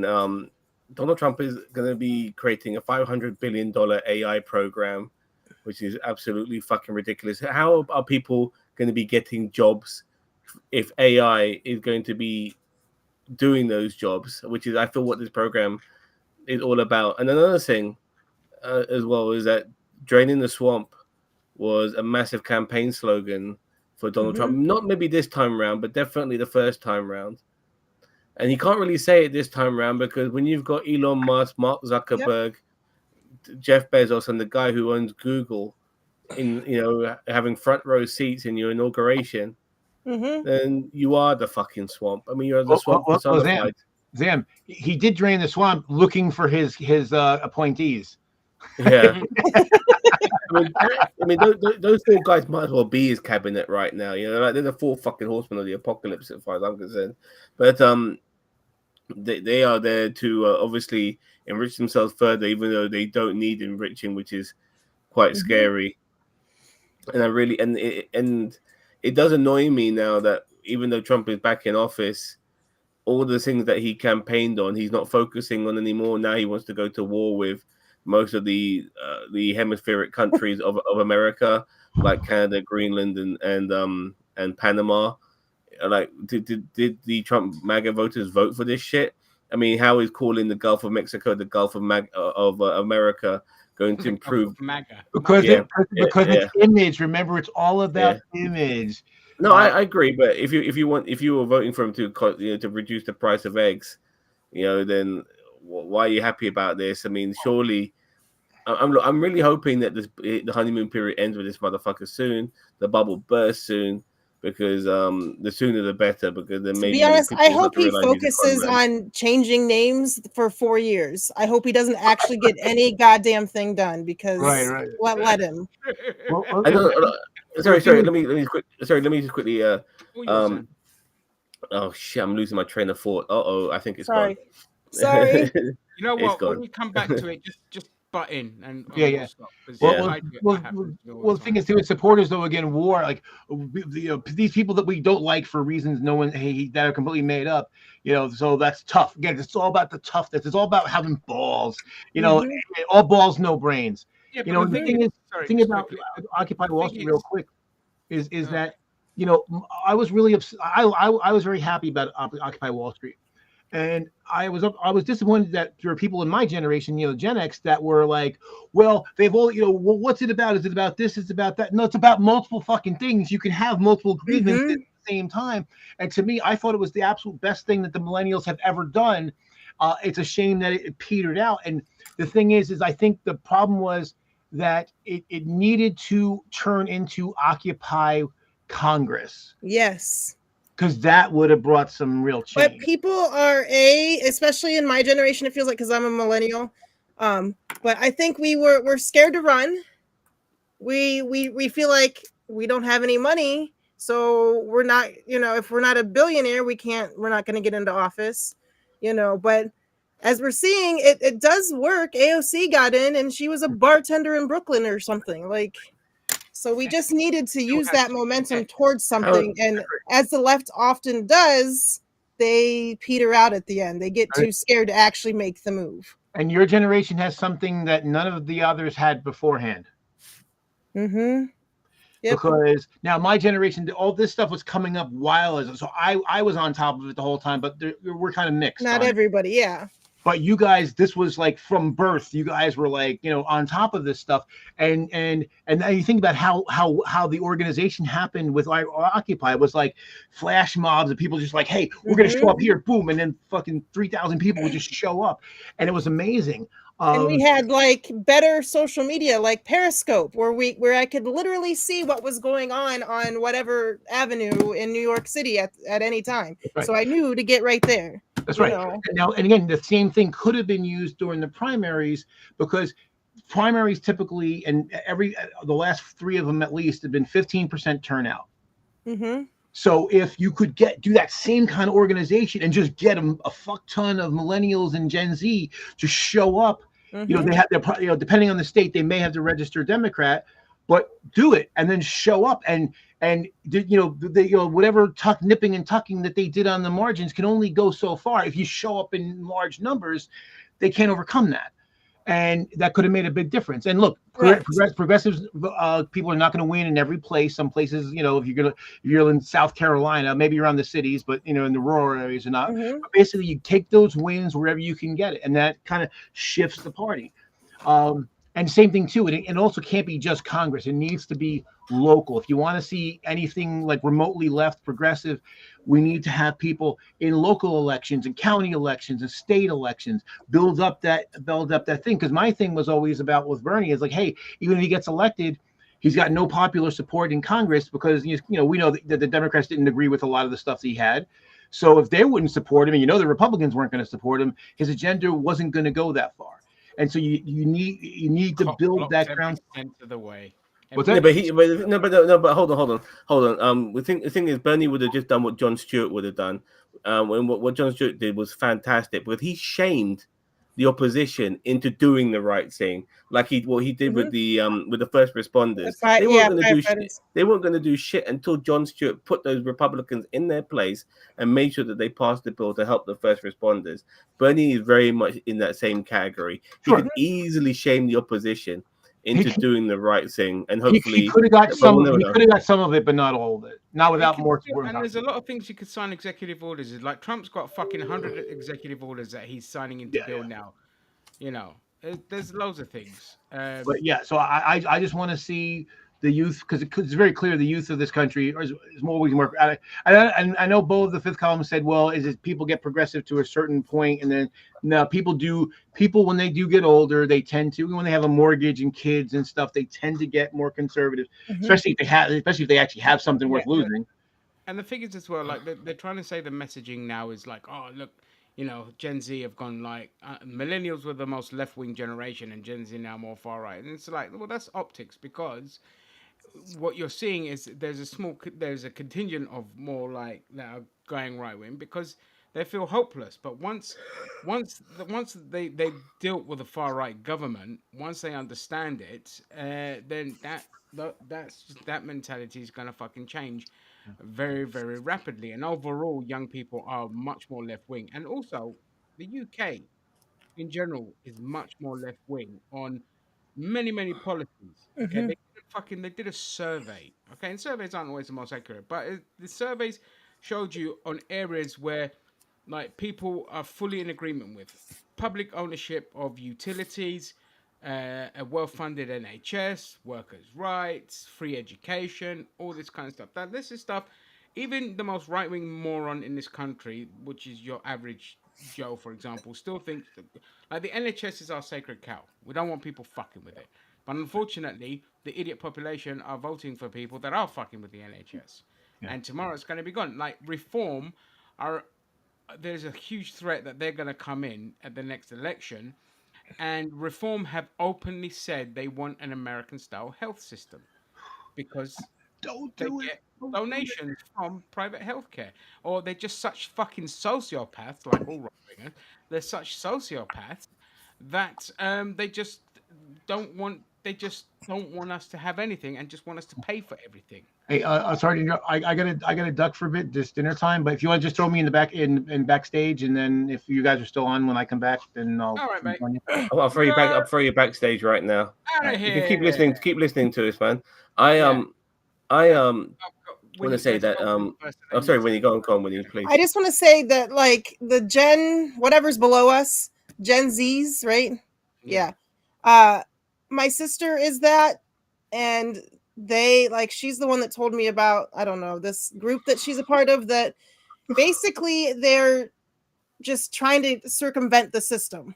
So my sister and we shared when I lived in Ohio. We shared a duplex, and we were growing all kinds of vegetables that we were trading with our neighbors. She started this initiative, but that's kind of what I see them doing. They're just basically like, well, I can't. It's not going to work for me. We're not going to get anything from this system, so let's make sure that we can take care of ours. And so we were canning and we were like learning all these old school things because we can't afford to live in this society. So I think that's where Gen Z, a lot of them are going, is just I can't be a part of it. It's not working for me, so I'm just gonna make it my own. Yeah, so what you're going to see, and then Zam, all yours, mate, just quickly, what you're going to see is the growth of mutual aid funds, mutual aid Mm-hmm. systems within populations where they're just like, well, the system's just fucking me. So I'm just going to build a system within my friends and trade within them, trade within our communities and all this kind of stuff. Mm-hmm. And it won't be She long is until. part of the Socialist Rifle Association, so they're a leftist group that believe in guns, but also have a big component of mutual aid, and so that is what she's doing. That's what's going to happen to a lot of them. Zam, all yours, Mm-hmm. mate. I just want to say, regarding Donald Trump's cabinet picks, is that if people complain about DEI hires, there is no bigger DEI hires than what Trump has put in his fucking Mm-hmm. cabinet. Because somebody like Pete Hegseth is without a doubt a DEI hire, Mm-hmm. because he's been picked because he likes the look of him on Fox News. That's Mm-hmm. his qualifications to be the Secretary of Defense. He's without that DEI. And then you look at the abundance of black politicians who were voting with Donald Trump and stood by him. You would think maybe just one of them, just one, would have made it into that cabinet. Not one. Not one of You know them. why? Because as Donald Trump was picking DEI hires for his fucking cabinet, happens to be all fucking white guys. I think apart from maybe one or two women, the majority of them are all fucking white guys. And if you mention Tulsi Gabbard, then mention somebody else. Because who else Yes. is there? You know what I mean? Oh. So it is pure DEI in his entire fucking cabinet. It's the white guy DEI, people who are unqualified Mm-hmm. to fucking do these particular roles. He's looking for a loyalist, nothing more. Not the qualified person, but the loyal person. And he'll take whatever he can fucking get. Yep, And those happen to absolutely. be all DEI fucking hires. He Now, if you don't signed mind, that executive order reforming the federal hiring process and restoring merit to government service. he basically allowed racism to go back into the workforce. So it Racism, basically fascism, and revokes the discrimination. 1965 Equal Opportunity Act. So there's that. Now, if you don't mind, I think if it's been a long time since we've done this, but I think it's about time for Zam's TikTok treasures.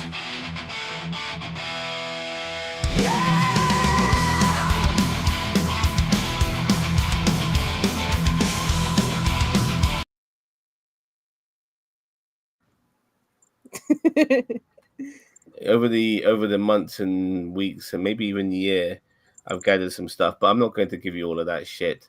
But I have a nice little plethora of fucking clips to show you, which are right here.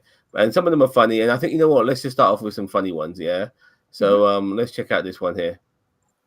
Who thinks America should liberate Britain? No, shut the fuck up, old boy. I think your Prime Minister is an embarrassment. So do we. Still like him more than you. And Nigel Farage doesn't have what it takes to lead reform. Because he doesn't agree a far-right activist should be released from jail. I said he should be replaced, and he still thinks I'm a hero. He just wants your money, and we think you have man tits. Germany is on the brink of collapse. Don't talk about us. We hate you. The AFD party is the only thing that will save you. Shocker, apartheid boy wants Germany run by the far right. Apartheid South Africa. Fond childhood memories. Elon, stay out of the European politics. No. Who would have thought the owner of X would do such things? I mean, we did. Speaking of, please be more positive on my platform. You just said, and I quote, F you, to a student. He disagreed with me. You can't say that. C-sections allow for larger brains. Your disinformation is appalling. It's why I'm America's favourite African American. It's why everybody hates you. Not everyone does. Like 19 of your kids do, and the ones who don't will when they're old enough. Well, MAGA loves me. If Trump loves you, we love you. Well, how much you're around is actually starting to piss me off. But how much you're around is starting to piss me off. Who thinks America should liberate Britain? No, shut the fuck Okay. up, old That's boy. I brilliant. think you're... I That love was his great. South African accent. Have you seen Squid Games? Well, check this out. No, he didn't, Wrigley. Don't be stupid. Mom? The name of this game Flipper. is Sorry, Cat. Listen to your mother! Player 9. Separate the white clothing from the dark clothing. Laundry? I don't even do laundry at home. I ain't gonna do this, man.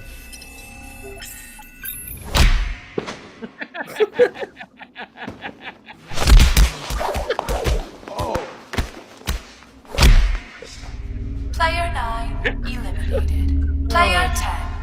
Please step forward and answer the following question.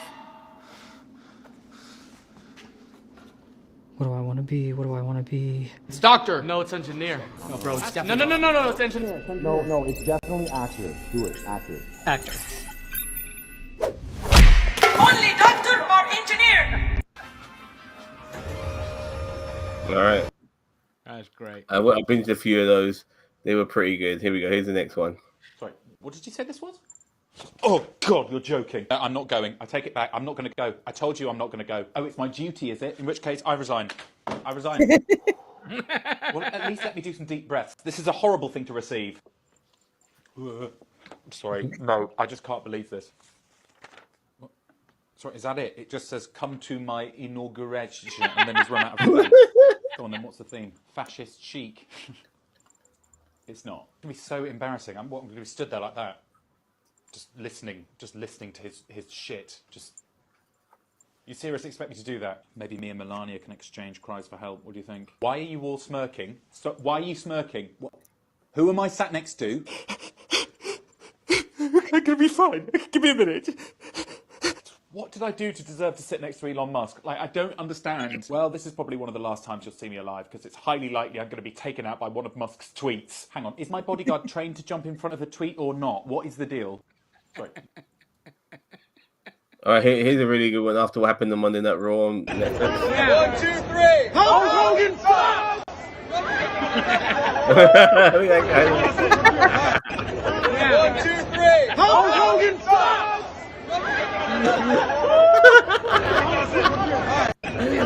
The awkwardness is good. No, he doesn't. Oh, God, here we go. I just wondered, I can't see it on the menu, but where do I get the Five Guys from? The Five Guys. I didn't know if it was like a special room or you can take me out back. No, I don't think that's happening. What about after your shift?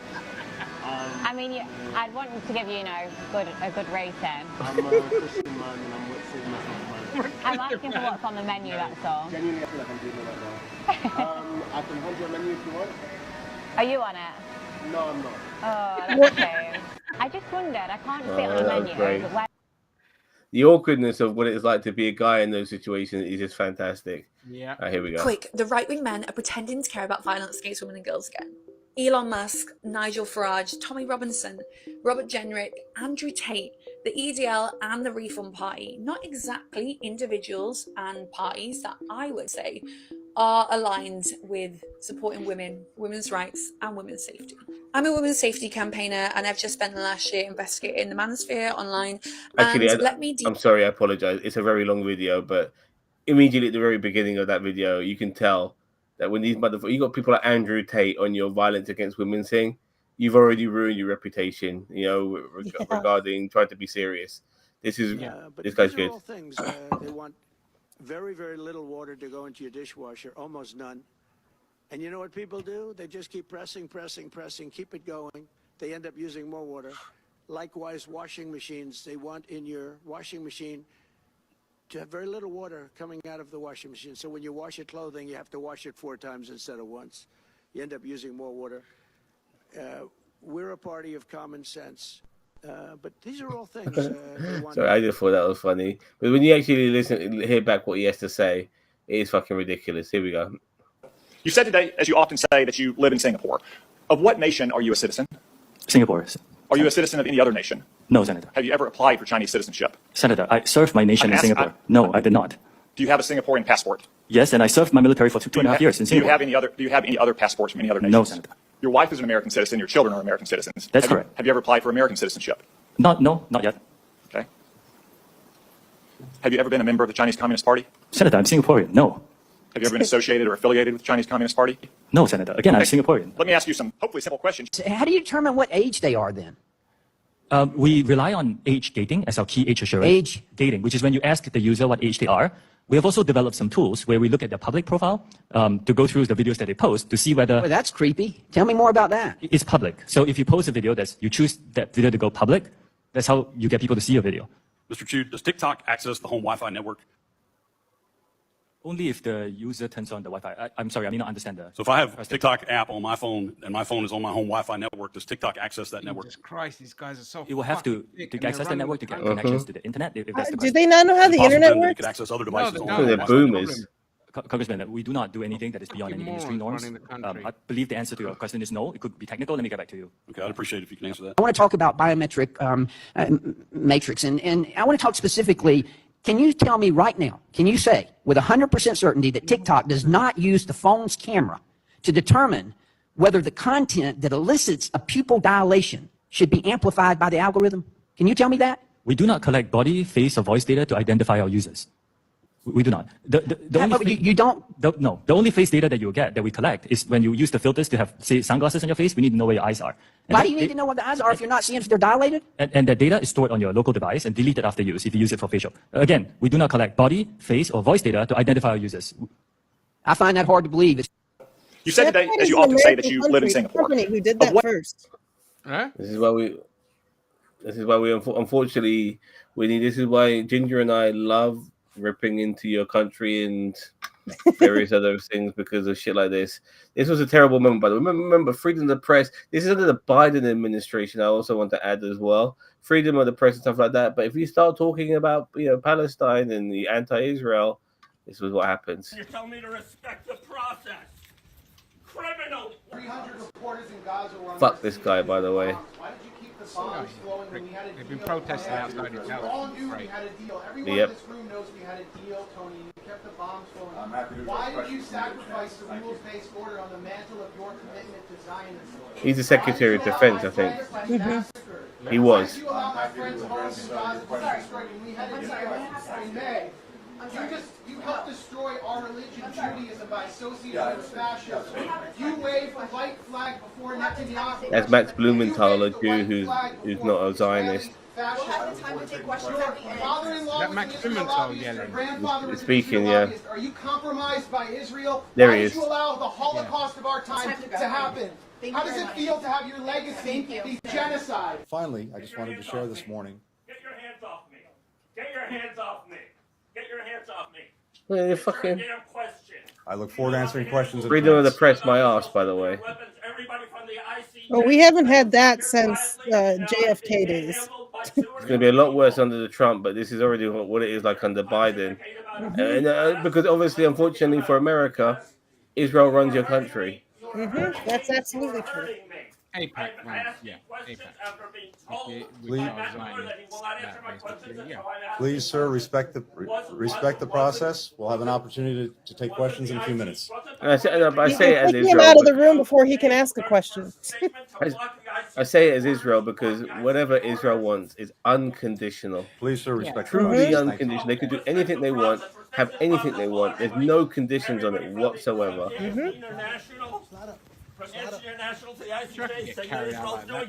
Look at this, it's fucking joke. He's like 80. Humiliating. Freedom of speech. Where is it there? No, none. Anything government building, no freedom of speech. All right. So where are we? Why did I put this guy in here? This is a really weird flex. Because I'm not Christian, Matt is criticizing me as the type of guy who asks for consent. Oh, yeah. I do, Matt, every single time. I always ask for consent. Crazy, huh? Where did you learn not to ask for consent? Did your dad teach you that? Was it your pastor? Your bishop? Where did you learn not to ask for consent, Matt? I always ask for consent. I don't know how this is a case for Christianity, though. Like, I don't think this is the flex you think it is. Anyway, proud to be a good guy. I just want to pause it here. The guy's name is Matt Hullinger 81 apostrophe S. Matt Hullinger 81s. Okay? Keep an eye out for this guy because he doesn't believe in consent. And that's a scary thing. Mm-hmm. All right. That guy's probably never even talked to a woman in Yeah. Oh, Blinken getting it again. Lincoln, you will be remembered as the butcher of Gaza. I was saying, the People's Republic of China. He is a war criminal. Families of these hostages many times. Of course it's important that you point out that among the hostages are American citizens. Shit. My first obligation is to our fellow. Butcher of Gaza, war criminal. Lincoln, if you were a decent man, you would walk yourself to the Hague. You are a war criminal. Supporting the genocide. Not in the face of an intensifying strategic competition in the Indo-Pacific and around the world.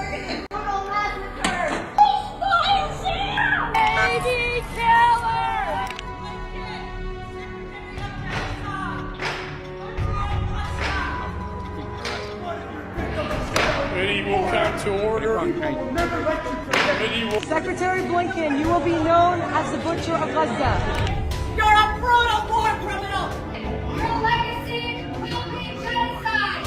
You will forever be known as Bloody Blinken, Secretary of Genocide. We will not forgive. We will not forget. We will hold you accountable. We will hold you accountable. Bloody Blinken. They had to deal with that. How does it feel to have your legacy be genocide? How does it feel to have your legacy be genocide? Criminals, why aren't you in the Hague? Why aren't you in the Hague?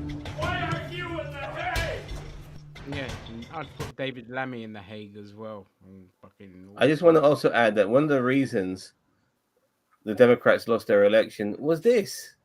You know, it was the genocide of the Palestinians. You know, I mean, how much of your tax money has gone into this shit, really? You know, America. If you wanted, if the Democrats truly wanted to get right wingers on their side, not funding Israel would have been one of the few ways they would have probably got some right wingers on their side. You know, because this is ridiculous. Like I said, unconditional billions of taxpayer money goes to these motherfuckers to commit this genocide. And it's sickening. But more TikTok moments. Mr. Chow, if I plug in my earphones into my phone while they're in my ear, can TikTok know what's going on in my brain, please? Of what nation are you? In your what? In your brain. Are you a citizen of any other nation? No, Senator. Have you ever applied for Chinese citizenship? Senator, I served my nation in asking- Singapore. No, I did not. Have you ever been a member of the Chinese Freaking Communist hate him. Party? Senator, I'm Singaporean. No. Have you ever been associated or affiliated with the Chinese Communist Party? No, Senator. Again, I'm Singaporean. Look over here, please. I've never heard of a country called Singapore. Is it in Western Europe or mainland Europe? Because I certainly have never heard of Singapore. Mr. Chu, does TikTok access the home Wi-Fi network? How? Only if the user turns on the Wi-Fi. I'm sorry, I may not understand the. So if I have question. TikTok app on my phone and my phone is on my home Wi-Fi network, does TikTok access that network? It will have to access the network to get connections to the internet, if that's the question. Can you assure me, or can you at least tell me, if you turn on airplane mode on a plane, can TikTok talk to the plane? These are the fake ones. Mr. So Chow, if I 1, 3, and 5 are fake. By the way, Okay. 1, 3, and 5 are definitely fake. Okay, let's see what Okay. Tizzy has to say. Oh, look at that. TikTok's back. It's great, right? It's great. I'm happy for a lot of people. But also, I am Jack's unbridled rage. This stunt, and make no mistake about it, this was a stunt. When TikTok shuts down the app, and in its shutdown notice praises Donald Trump for saving them, it's a stunt. And this stunt is a loss to the Democratic Party that I think may surpass Kamala Harris losing the election. But some of us, very few, but some of us remember It was Joe that Biden this who whole signed it. banning TikTok thing started forget. with him. That he got pissed off that a bunch of kids used TikTok to organize and make it look like thousands and thousands of people were coming to a rally for him. So his ego couldn't stand it. He got out and bragged about how he's going to have record numbers there, and then showed up and almost no one was there. That pissed him off so fucking much that he went to shut down the app, and it didn't work. In the meantime, however, they figured out, wait, we're good about using alternative media. The right is very good. They've been investing in that for years, and they invested in TikTok, and it paid off. Turning Point USA claims that in the days leading up to the election, they were doing 60 million views a day on their content because they had people backing it and pushing it and supporting it and sharing it. Meanwhile, TikTok hates me, like the company hates me. I have almost 7 million followers, tons of articles, refuses to verify me, has instructed moderators to target and suppress me. This is from a conversation I had with a moderator. So you can confirm the company is not a fan of mine. I'm actually quite sure of it. Your name has crossed the servers over here numerous times. This is what I dealt with, and despite that, I built a platform and I built a following, despite no fucking help from the Dems or anyone on the left. A bunch of us built it with our own blood, sweat, and tears. And then they just gave this beach ball to Donald Trump and the right to be like, look, we're fucking saving TikTok. And for everyone who thinks I'm mad because I'm losing some sort of revenue, I don't make shit from this. I'm mad because other people are harmed by it. That's the reality. I will never fucking forget this. We can't go after every politician who supported it because some of them were just fucking morons and you can't throw the baby out with the bathwater. But I promise you, the people who did this, the people who championed this bill, who made it like their mission to do this, I don't give a fuck what letter is in front of your name. I am going to do everything in my power to use my significant influence to make sure you lose your next election. Because if you won't listen to us when we fucking whisper, you can listen to the door slam as we push you out. Oh, look at that. This is what I want to add now, because this is the major problem with the Democrats, is that they don't support people, regular people who are on their side. You know, they just never do it. They just totally, you know, they want people like Tizzy and people who are left leaning and shit like that to, you know, to go out there and vote for the Democrats, because we can't let Orange Cheeto come into power. That'll be the worst thing possible. But when we need you to help us in things like social media, shit like that, they ain't got these motherfuckers' backs.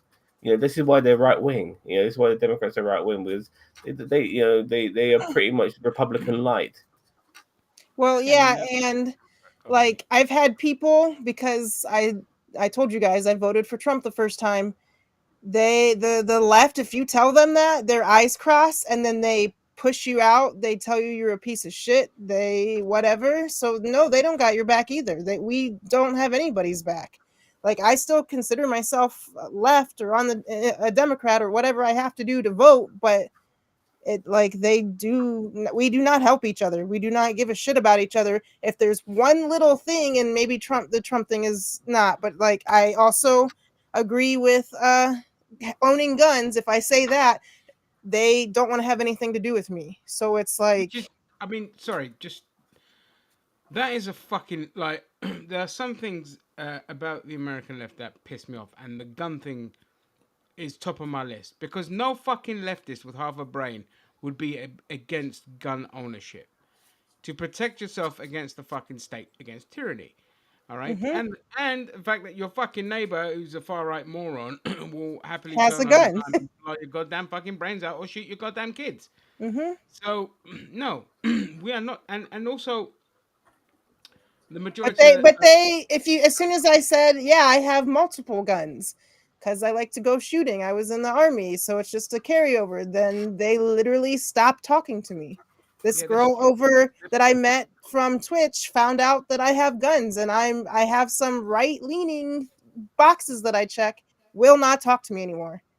That's the problem with the left. I've always said that. There's always been the problem with the left. Like Joe mentioned Shayra earlier. I'm not sure if you heard that name he threw around.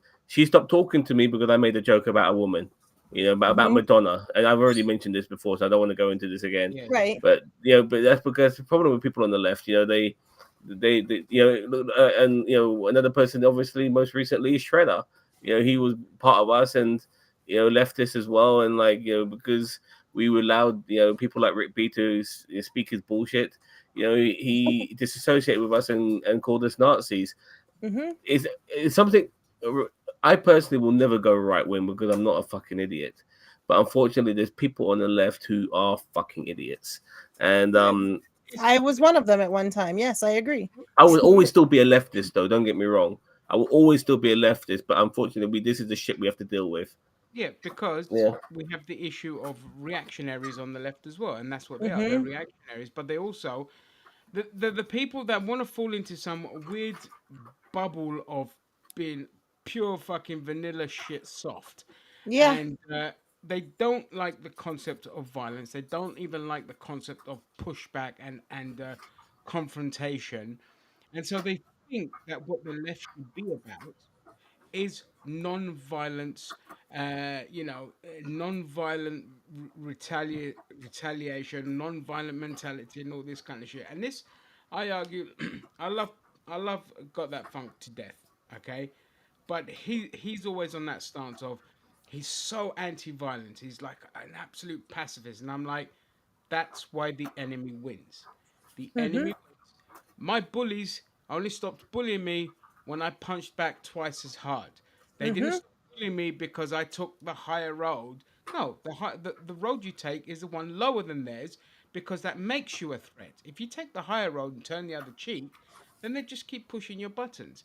And that's why you should always be ready for violence. You should always be ready Uh-huh. to have fun. In And you in the should always last few years of me, working on campaigns or working with like Our Revolution, which is a Bernie Sanders offshoot. Do you know how many times we didn't get anything done because I don't want to hurt their feelings and make them do the job that they signed up to do? Like that's where we're fucking at. So that's yeah, why we don't have weak. anything done. Yeah, that's weak. All right, on to the next one. Hassan You're Abbey. Told you. Told you. I told you. TikTok has 170 million Americans. It's infinitely more popular than Congress. It's more popular than most things in this country. It's more popular than voting. It would be far too difficult for our incompetent Congress to fully successfully ban this application with 7 million small businesses on it. So here we are. The Democratic Party's incompetence once again in full display, giving Donald Trump, the man who wanted to initially ban TikTok, the full credit on a massive billboard with 170 million people, giving him the credit that he is actually now saving TikTok.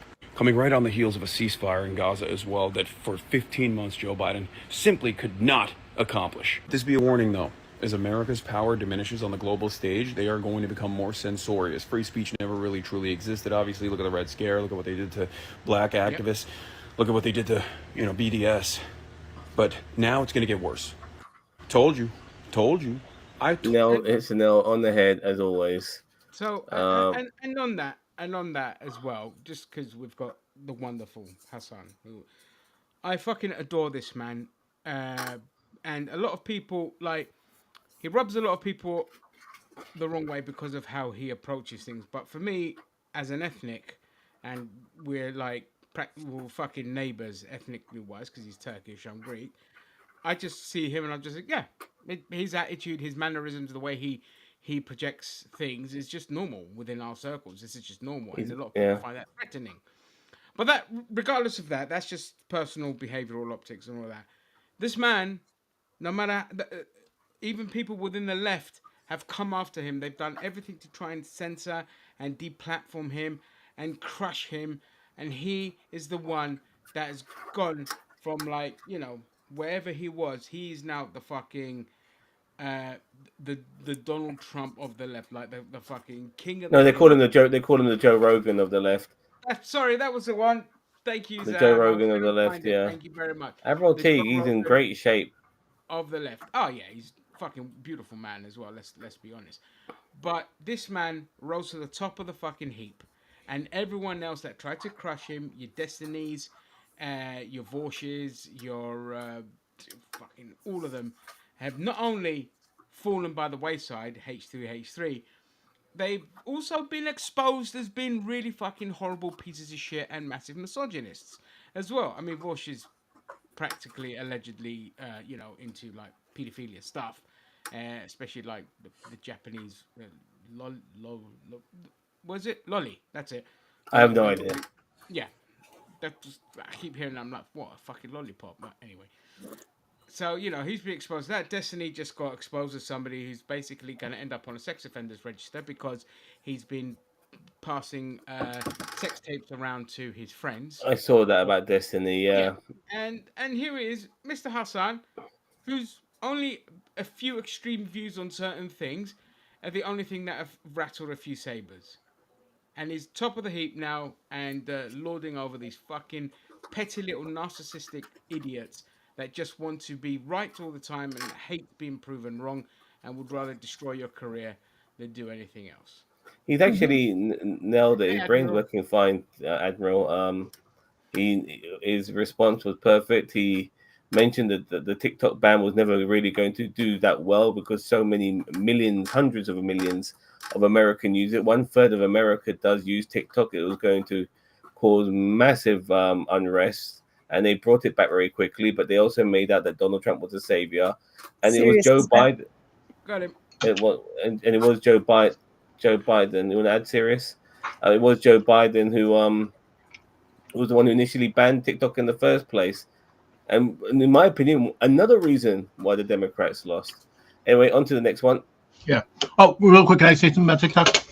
My biggest problem with the ban, because it's xenophobia. It's totally xenophobia. This idea, it's national security, because people doing dances on TikTok somehow is gonna, lead to China, taking us over or some ridiculous bullshit. And but it goes back to the whole, trope of Asians being sneaky and, all this kind of bullshit. And yeah, I was not, well, it's actually Congress voted for it, and unfortunately Biden signed it. And here's what you were saying before about problems with Dems. If I just want to just throw something out there, my biggest problem with the Democrats, and it's probably, I think, the most legitimate criticism I hear levied at them, is that they're weak. But not in the way. The irony is, they are very concerned about being perceived as weak, and mostly being called weak by the other side, and that's sticking. So then they behave in weak ways to try to avoid looking weak, and in the result, look weak because it's weak. And that I think is the.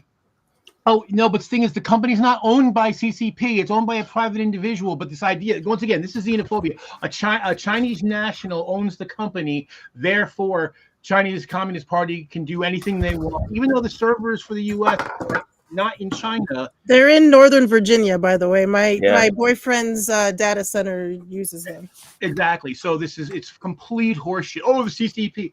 Well, you know what? And the funny thing is, they can run influence operations. Yeah, and they do that on Twitter and Facebook and Instagram and everywhere else. And we know they have, and so did Russia. So does Iran, and all this. So it's bullshit. There's nothing about TikTok that's unique that isn't happening everywhere else. Because if we really cared about those things, we would go after all the other companies that enable the same shit. But we don't. So it's a lie. You spelled Chinese wrong. Oh, they're not owned by the CCP. Sorry, you're massively ignorant.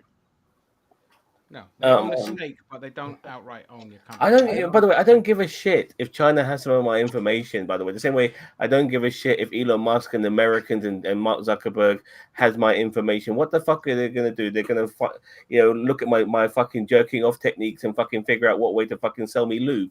What the fuck are they wanting from me, man? Jesus Christ, I'm a regular dude. All right. Next TikTok clip. Oh, I just want to tell. South Carolina just. Sorry. Volkswagens are not designed by the German government. Yeah, I own a Volkswagen. Anyway, here we go. Introduced a bill that would punish a woman for seeking an abortion with death. So to anyone who wanted to say, well, it's just about states' rights. Yes, the state's right to execute women. Thank you, from a South Carolina woman. Thank you so much for letting this be my state's decision. The land of the free, where now you get executed for having an abortion. Make Wonderful. babies and sandwiches and shut up, damn it. Yeah, this is That's what it. the They Trump care administration so is much bringing in about nowadays. life when it's freaking this big. They once we're like live actual humans, they do not give a shit. That always like broke my brain. Like, Well, like Harlan the said, baby's life will kill you.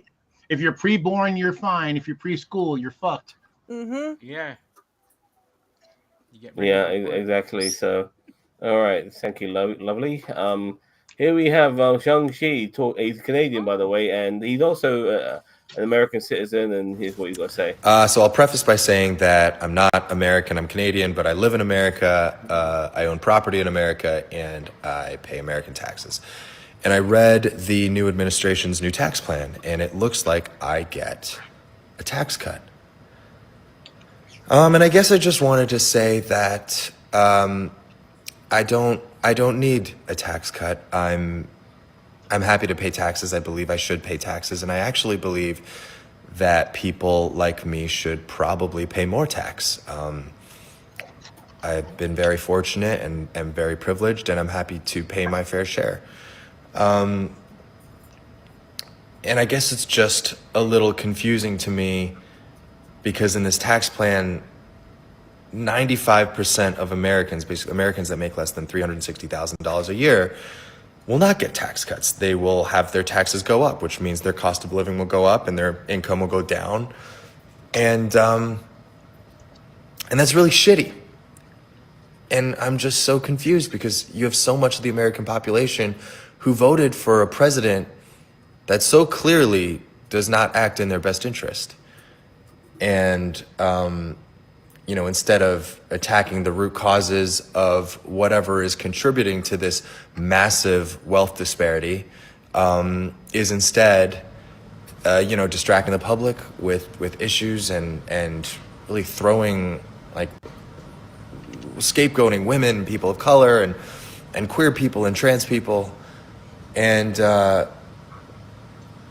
I think it's clear to me what's really happening, which is that capitalism is running rampant, and there's massive deregulation that's really allowing for the creation of these multi-billionaires who have at this point amassed so much wealth that they can buy media companies and very easily influence, politics and policy and, change the course of elections. And I guess it's all just a little bit scary to me in a very roundabout way of saying that I don't need tax cuts and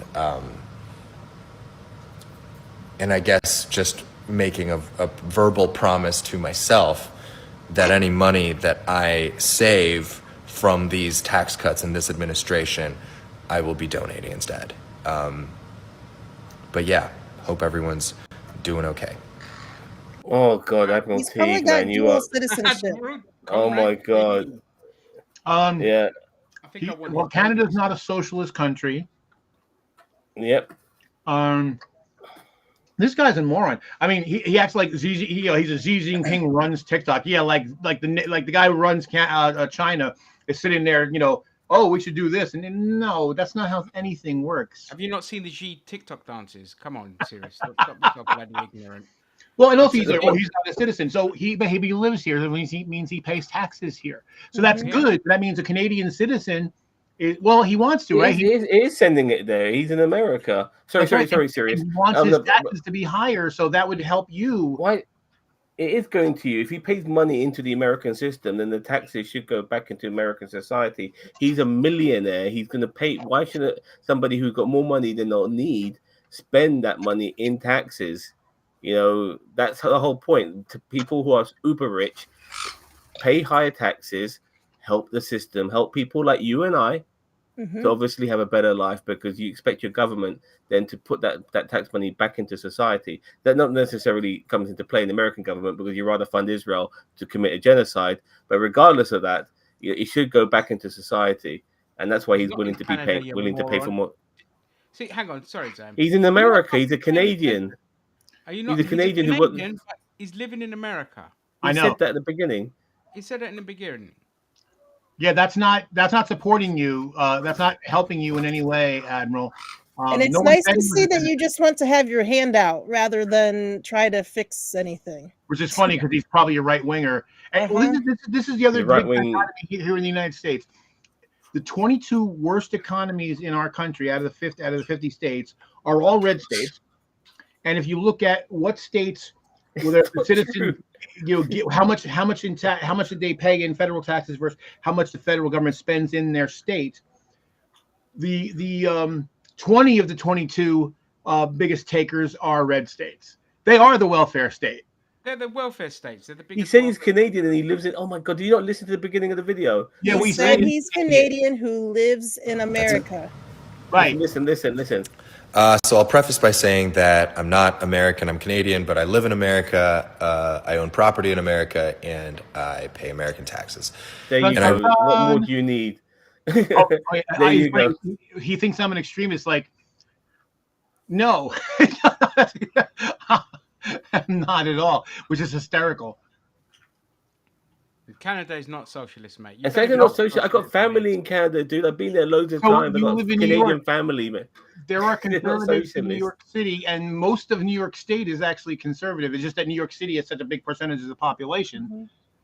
If you ever, no one said it's citizenship, you dickhead. All right. If I said it earlier, then all right, fine. If I'm wrong Yes. about that, great. I'll own that. But he It still lives seems in to me America and he that pays New York American City taxes. is more socialistic than anybody else, because when my sister got COVID during COVID times, they were like, "Here's Dayquil. Here's all the Nitpicking. stuff you need." Like, so I don't know what the hell your problem is. Right, but upstate New York, like if you go to Albany, which is the Right. capital, it's a cow Right. town. It's Trump Mhm. country.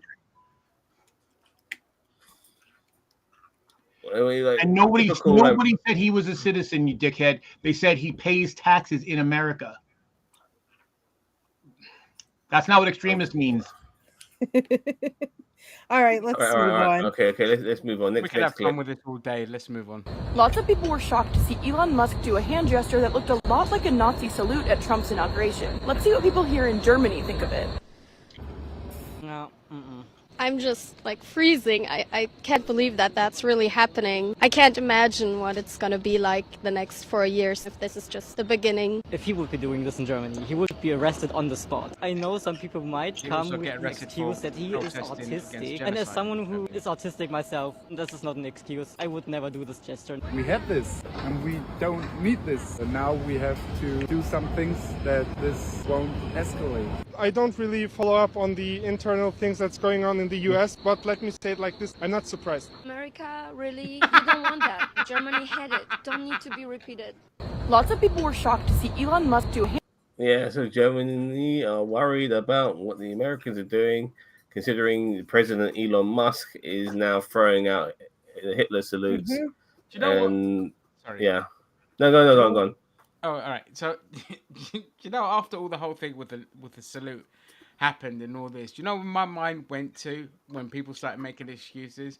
Was Seinfeld and the episode where George had the arm spasm and he kept doing it. Plus he Oh made it God, up and it became a I saw reality. that on YouTube. I've never really watched Seinfeld, but I saw that clip. Yeah, that's Yeah. what that reminds me of. I'm like, oh, it was just an arm spasm then. Fuck it if you can't control it. Oh, it's so funny.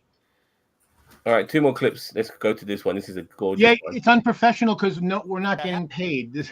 So that's what professional means. Yeah. All right, good old Jimmy Kimmel. I have to admit, it's so great to finally have an energetic young president again. It looks like candy. themselves to governing in our land. Fill them with the love of truth and strength to uphold our democracy and rule. We're all friends here. If he wants to eat, he can eat. Enable us to be a people at peace among ourselves and a blessing to other nations of the world. No energy, DJ. Serve you faithfully in our generation. That was This our is like when I'm playing bingo, safeguarding his because I way was an during- activities through his director at a service. nursing home, Held in his and I honor had at to the keep Washington going, National hey, Mrs. Cathedral. Whatever, wake This up, should we're let playing him bring bingo, his sword in remember? and play Oh, with sorry. the One people. second. Donald Trump, as anyone named This is look. I'm a Brit, yeah. So when you say something like "Who cares what Germans think about Americans?" Yeah, we do care. Everyone, you should care. Yeah, you should care what other people think about your country, dude. Jesus You Christ, the absolutely should. arrogance. The arrogance is just The point of ridiculous. that This is why video was people that hate you. that's where that Why- started. So if the people from where that started are saying it's shitty, then maybe we should like think about that. Yeah, if the people who had like the original Nazis, the OG Nazis, say that was a Nazi symbol, they're probably right. Mm-hmm. And they've learned from their history because they ban Yeah. the Nazi salute. You don't see the Americans banning the Confederacy or the Confederate flag, do they? All right, they never learn from you. That's why you guys never learn from your history. You're destined to repeat it. Anyway, Named Donald Trump will tell you loves the Lord, he loves church, he loves to worship, he loves the Bible, and most of all, he loves the Lord's Prayer.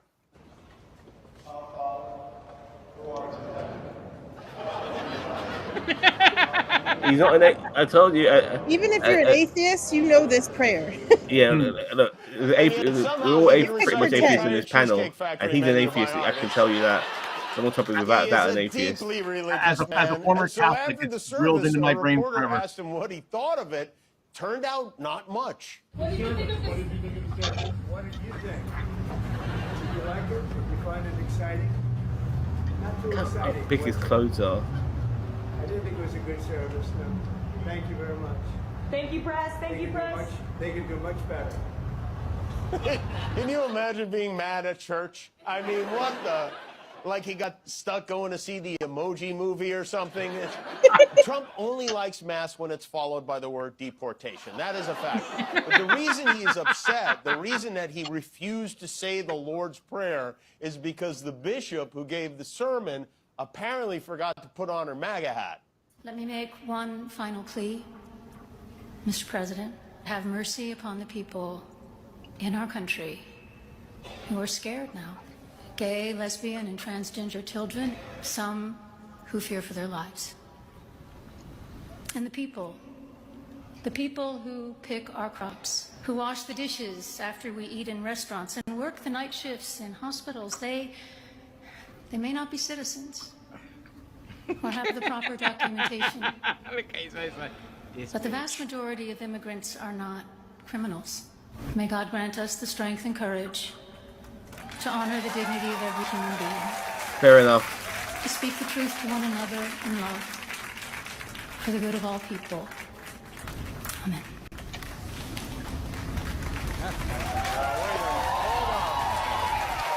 I don't know what you people are clapping for, but that bishop has no business bringing the teachings of Jesus into that church.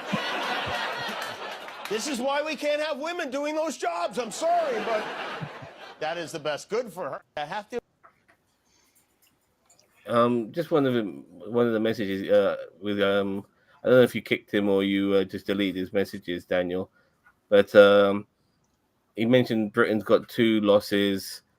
Like, it's like, why do I give a fuck? Like, like these sort of things are not an issue for me. I've always said though that the American Revolutionary War was a British Civil War on American soil in the first place.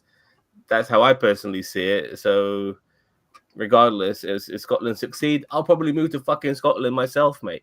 You know what I mean? If that fucking happens. Yeah. One thing I wish he was still around for me to ask him one question. He's like, talk about how America has many regions. I wanted to ask him, and how many have you actually been to? Just the South. Yeah. And his comment on you don't have to make comments like that, but regarding serious, it's below the belt, dude. Just don't go there. I ignored those. Yeah. I'm just jealous because I actually can afford food. That's why you can call us idiots, but just no attacks like that. Yeah, exactly, and that's why one of our moderators silenced you, kicked you. I have no fucking idea. They've been silenced for 5 minutes, so they'll be fair back. enough. Oh well, actually, one thing. Speaking of my weight, though, so I started taking Ozempic at the end of August. And you good? I'm down about 45 pounds from that, and going back to June of 2023, I'm down a total of like 78 pounds.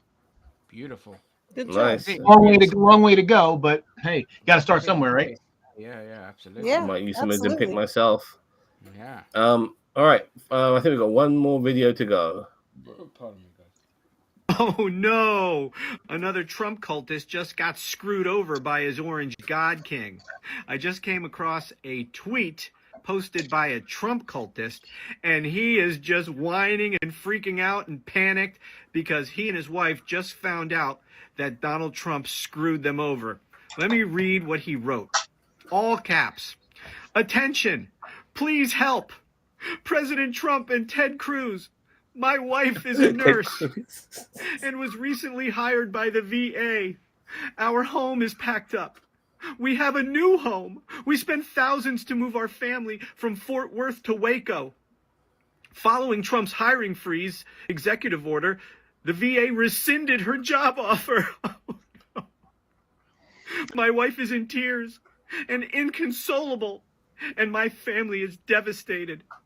It has been my wife's dream to work with needy disabled veterans. I'm a disabled vet. Now our home is lost with no clear path of what to do. Her job was to start in 2 weeks.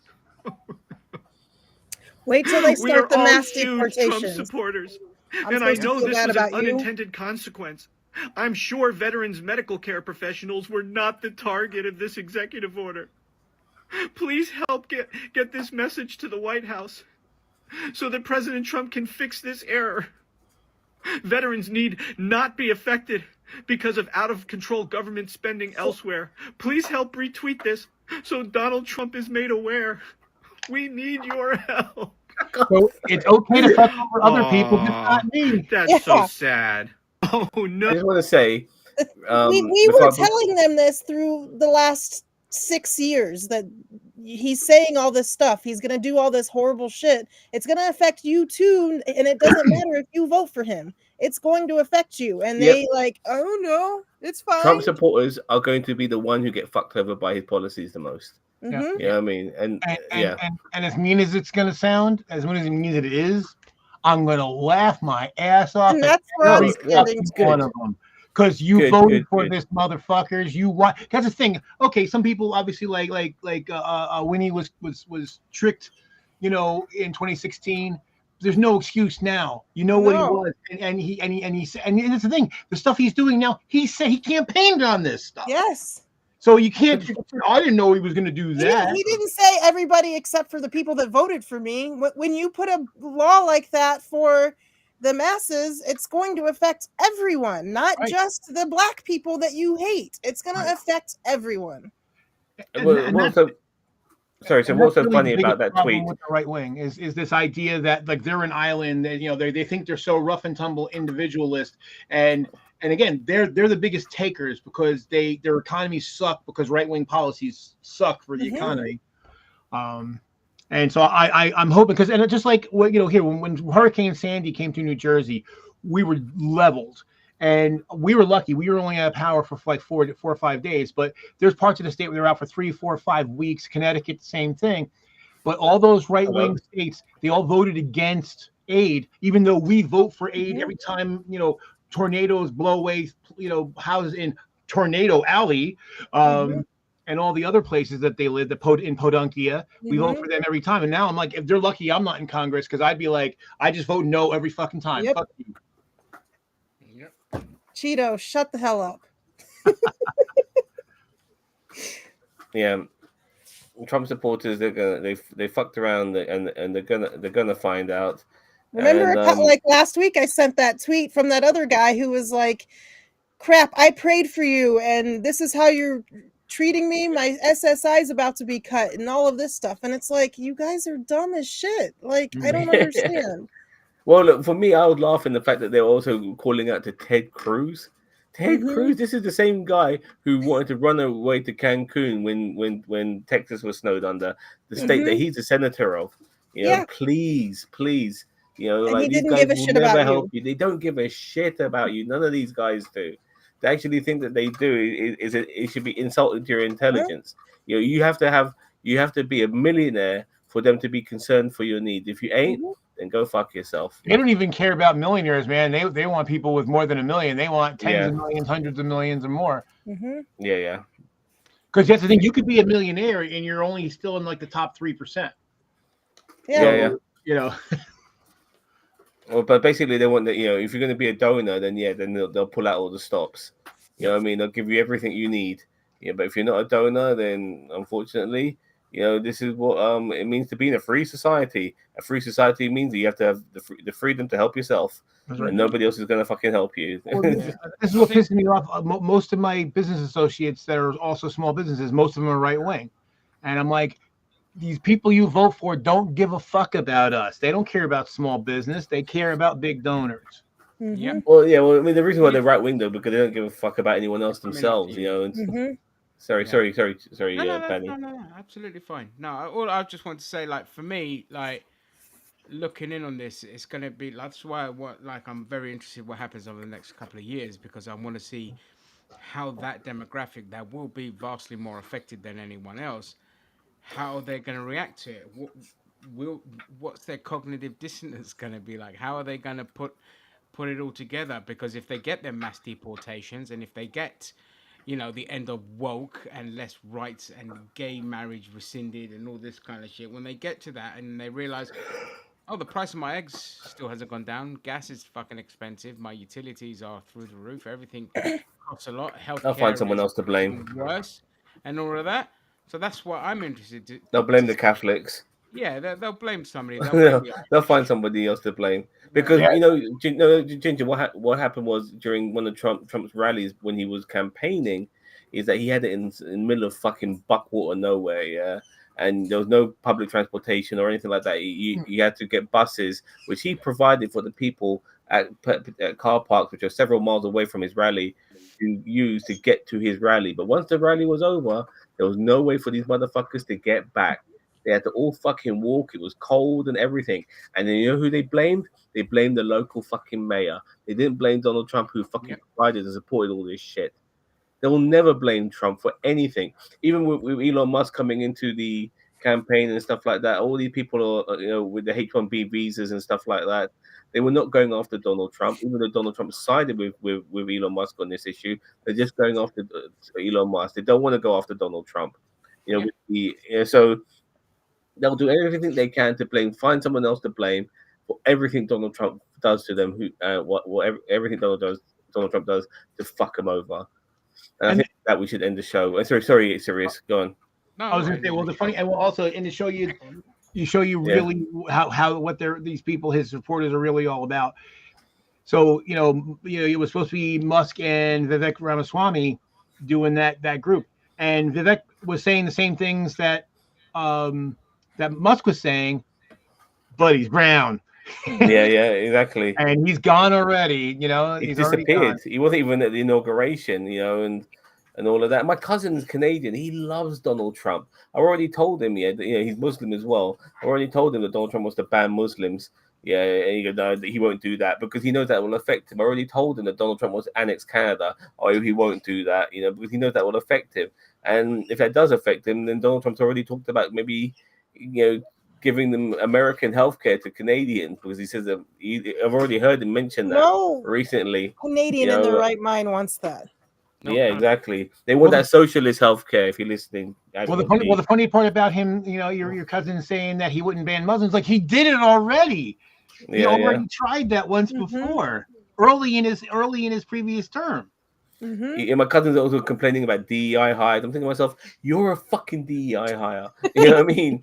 But he's just so fucking brain rotted and all this shit. And he says he hates anti-woke and shit like that. And I'm thinking to myself, mate, if you saw an Indian person in a movie, they'll probably think, if you were in that movie, they'll probably call it woke because you're in it. Yeah. It's just ridiculous. Well, they're not like all the people I've seen with last names like Rodriguez and Diaz and stuff that were like, we got to get rid of these immigrants. I'm like, excuse me. Yeah. My favorite ones, anyone who is descended from more recent immigrants will say, well, my people came here legally. I'm like, well, if that was before like 1925 and you weren't Chinese, there were no laws. Basically, show up and not have tuberculosis was basically the law. It wasn't until Chinese Exclusion Act goes back to like 1880. But yeah, it was real. Most of our immigration laws were created out of xenophobia. Yeah. And so people who came here before there were laws, like, well, of course your people came here legally because you just had to fucking show up. Yeah. Cool. Okay. So just a couple of gonna move on to gaming, just too briefly. Obviously, we had. Oh, sorry. Okay, apologize. Yeah, that's all right, Zam. It's no problem. Yes, obviously we had the reveal of the Nintendo Switch 2. You know, important stuff. And Winnie, because you are a Nintendo file, get your Yeah, thoughts. can you see? Oh yeah. Your thoughts on the I am reveal. so excited for it. I do think why the kickstand again sucks again. Like the one on the OLED was Find a better, trailer for it. but that's my No, don't right play it. now I is don't my trust only Nintendo. complaint. We're supposed to be getting like Red Dead Redemption 2 on there. How cool would that be to play out in the world instead of stuck to your TV or computer? Like, we're supposed to be getting some really good, cool games. So I'm very excited for Nintendo to be moving out of, this low def, whatever Mario is, system they've been on, or family friendly, because after Earthbound, they were like, we're never doing a game like that again. But like, you need to be relevant. And so like I'm very excited that I'll be able to I love my PlayStation, but I hate being tied down. So to be able to play some of my favorite games in the world wherever I am, sitting at, in front of the White House or whatever I might end up doing is going to be freaking awesome. Like, I'm so excited. I'm really excited to see the way the Joy-Cons slide on or click on or however. I don't know if there's going to be magnets. Like, I hope that works a little bit better. Forgive my ignorance. What's a Joy-Con? It's like a joystick It's hybrid? it's a controller that slides on. So like, this is my phone, but on either side there's a Joy-Con, which is like just a controller. So you could slide them off and turn them this way, so two people could play your Switch anywhere. So if I had Mario Kart in the park, me and my boyfriend could play together. It's a very cool concept, and it made millions and millions of dollars for them. So I'm really excited for the second one. Well, I mean, so the first Nintendo and the first Nintendo Switch is now the biggest selling console in American history. Mm-hmm. Still not in the world. It's still the PlayStation 2.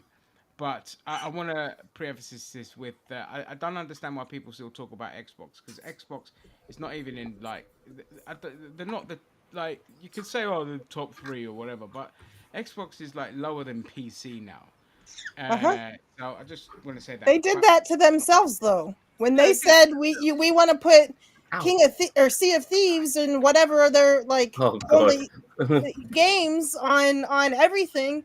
Why would I buy an Xbox when it's shite compared to PlayStation or anything else? Yeah, exactly. But back on the Switch too. I'm sorry, guys. I'm gonna shoot off. All right. I got to wake up early tomorrow. I'm really sorry. Be careful. Have fun. Thank you. Take care, fellas. No problem. Take care. Bye bye. So with the Switch 2, like, firstly, I'll say this: if it ain't broke, don't fix it. The Switch sold bang. Okay, that's what I've just said, and highly popular. And since the Switch, we've had a huge explosion in popularity for handheld consoles. We've had the Steam Deck, and another area that people don't talk to is the massive explosion of retro handheld gaming computers, which is a huge industry within itself. And so Nintendo are sticking with that formula. They're upping it. Apparently, it's going to be like PS4 level graphics, which is absolutely fine. And yeah, we're going to see a lot of other like high spec favorites from other consoles finally hit the Switch 2. For me, I mean, I'm not getting it straight away. I've never bought a console upon upon release straight away. I always wait, so there's more games. So for me, I'm more excited about what the next Zelda game's going to be, and a couple of the Mario games and all this kind of shit. But I also want to see what updated functionality they'll have on it. So I can't wait. I don't give a shit about Mario Kart. The Joy-Cons. So there was this game that came out. It was called 1-2 Switch when the Switch originally came out. Yeah, and the Joy-Cons did so many cool things. Like you'd put it in your hand and you had to count how many balls were in the box, like that kind of thing. But then they never used that. So I'm like, I was always confused on why can this little thing do so much and you're not using it properly. They added some things to like Skyward Sword. You could finally use it like a sword, you know. But like for the most part, they didn't really use it. They weren't used to their full potential, and so I'm excited to see if we actually get more stuff like that. Yeah, the default is, and it's the same with the PlayStation with their controller and all this stuff. Is the default position for every human being is just give me the fucking controller. I want minimal movement. I just want to hold it like that and just zone out and do my thing. And that's the reality of it. That's why VR hasn't exploded in the way it is, because people just want to veg. They don't want to That's have true. to do all of this. It's cool stuff. Like with Breath of the Wild, you could do the thing with the bow and arrow using the. Oh, I fucking loved all that shit. And that's how I used. That was my thing. Yeah, fuck you, Hawkeye. Ah! Anyway, I could. And that's true because my Nintendo DS was my favorite console of all time. And like even like I was working with Cheeto about 6 years ago, I was still carrying that thing around. And Second I highest grossing console after the PlayStation 2, by the way, is the DS. yes, and I loved that thing, and but I think I'm the only one that ever used the 3D part of it. Yeah, Yeah. that made me vomit though. I got a new console recently. What'd you get? A construction console. The thing that plays Pong. It can actually. I got the it's the 7800 Atari 7800 Plus. Oh So if you want yeah, I was right. That's what I was trying to say. Yeah, so if you're into retro gaming, because that's the thing. I haven't tried too many of the older games, but supposedly you can play them. And I somewhere in the attic, I got to go spend some time this weekend looking for it. But some games from the late 70s, early 80s from my youth. When I was a console jock, like now I suck at console games now. I'm terrible, but back then I was awesome. Because you get older, hand-eye coordination goes away, your eyesight goes away. Yeah. Get old and useless. Find those old games. They could be worth a few bucks as well. Oh, I just wanted to say real quick, a total I wanted to agree with Daniel what he said about Winnie, that he said he wants someone to smile at him the way Winnie smiles when we're Nintendo. That was lovely. Yeah, absolutely. Cheeto, your thoughts, and welcome to the stream. I agree with you on the Joy-Cons. I don't ever want to use the Joy-Cons. Like I want them like now what they could do to maximize that though is incorporate VR into the Switch. Like have a hookup with VR, then you can use the Joy-Cons because they use Joy-Cons for VR anyway. Yeah. So I mean I hate VR. I can't stand having something that close to my face. Yeah. So they had that Labo thing that kind of worked, but then they didn't support it for very long, and they didn't have that many games that would work for it. So I was like, I don't know why you tried. Yeah, I did a VR thing at it was a vendor conference, and they had a room set up with VR, and it was kind of disorienting, quite frankly. They need to just call me when they make holodecks. That when they make Star Trek holodecks, I'm in. I am in with that. But like this whole having a screen super close to your face, I can't do it. Like I really can't. Yeah, it makes me fucking dizzy. I can only do it for a small period of time. But I mean, and were they the first ones with the Virtual Boy, which I own one? That's worse than VR by miles. But it was the same glasses thing, but that game, I only have one game for it, and it was tennis or something, and it was not fun. Awful. Yeah, I mean, I do like VR. I love the concept of it and all of that. But at the end of the day, I just want to veg and fucking just play nothing. You know what I mean? Just do nothing. Just minimal movement. That's it. That's always going to be the default. That's why I always look at all this new technology and I'm like, just don't bother. It's just not worth it. You're only gonna. Those kind of things are good for creating businesses of entertainment where people can go there, get hooked up, just have a day out of it. But it's not a permanence. Right. It's like VR and all this kind of treadmill shit just needs to be the next kind of arcade. That's what it will be. It'll be just like arcade, and And Ginger, actually, it's funny you mentioned that because back before high-speed internet was a common, was a regular thing. It really wasn't even a thing at all at the time. And most people, were going to have dial-up, or at best you had DSL, which was very expensive and glacially slow compared to what we have now.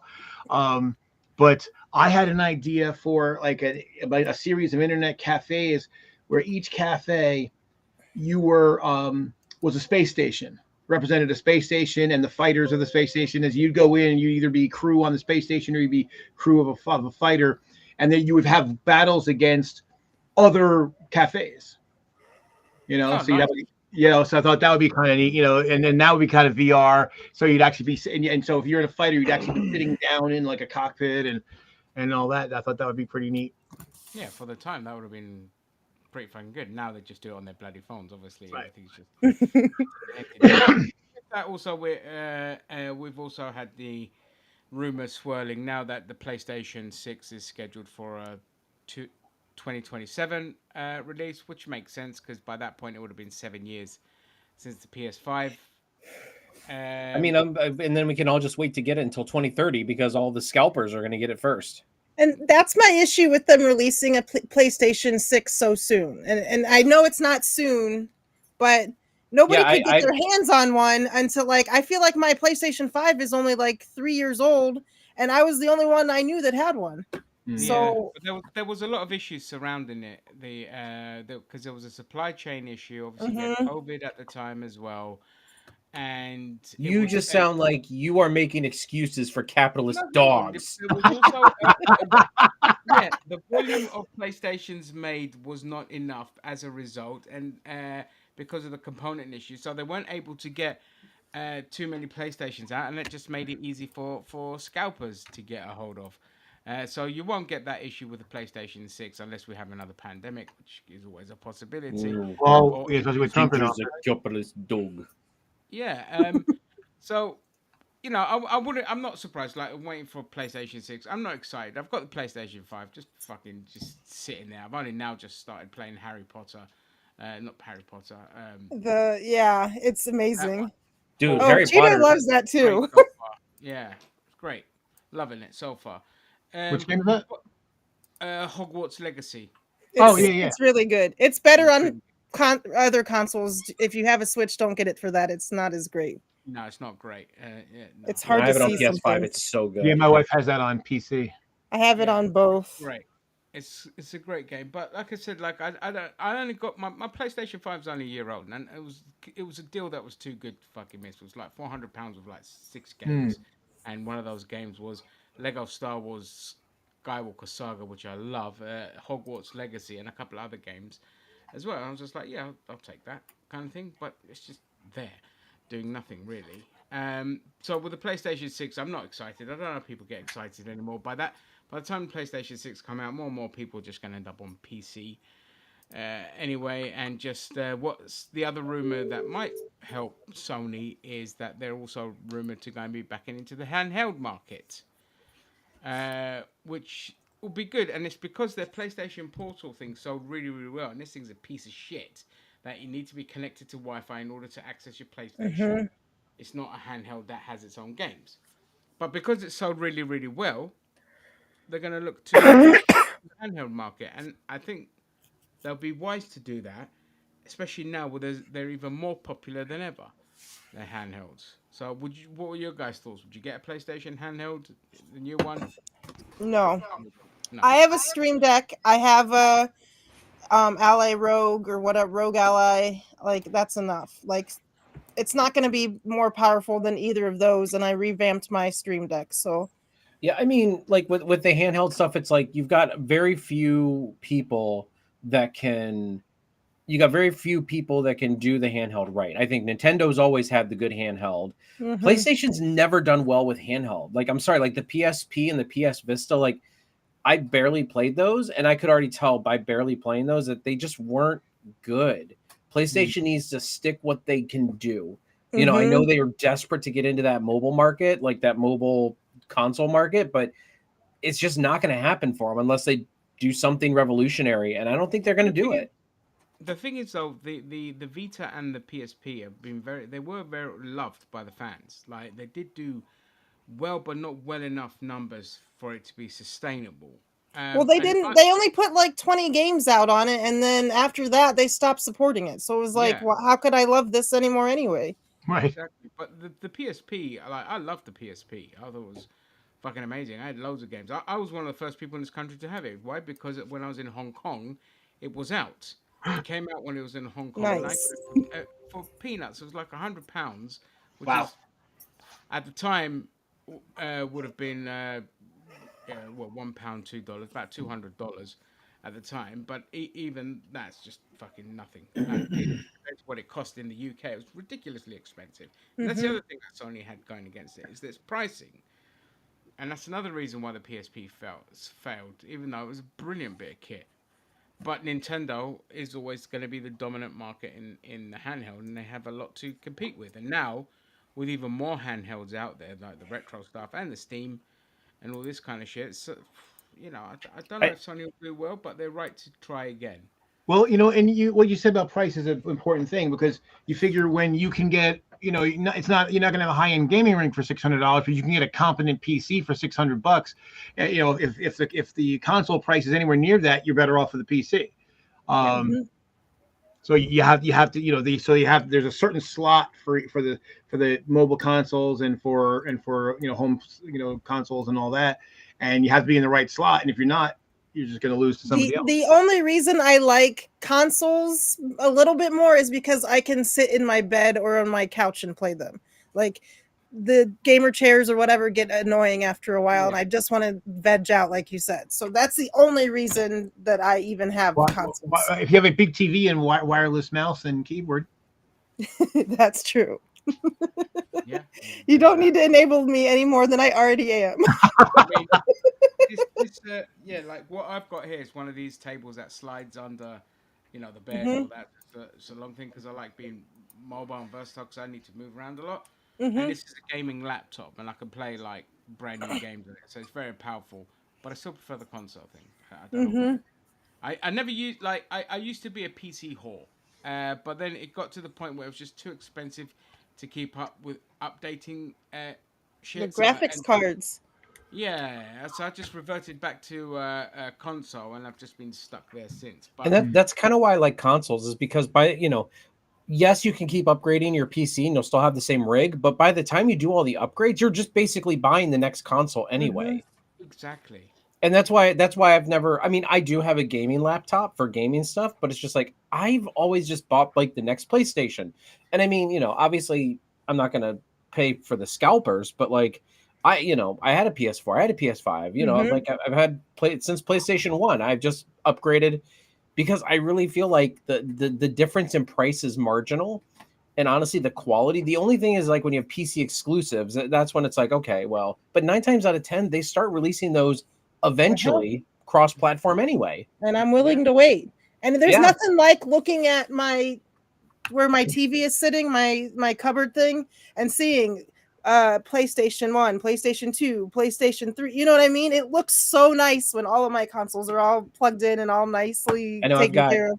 I've got my PS2, PS3, PS4, and then PS5 down here. You just reminded me. There's a chain here in New Jersey. I don't know. There may be other places as well, but they call it Yestercade.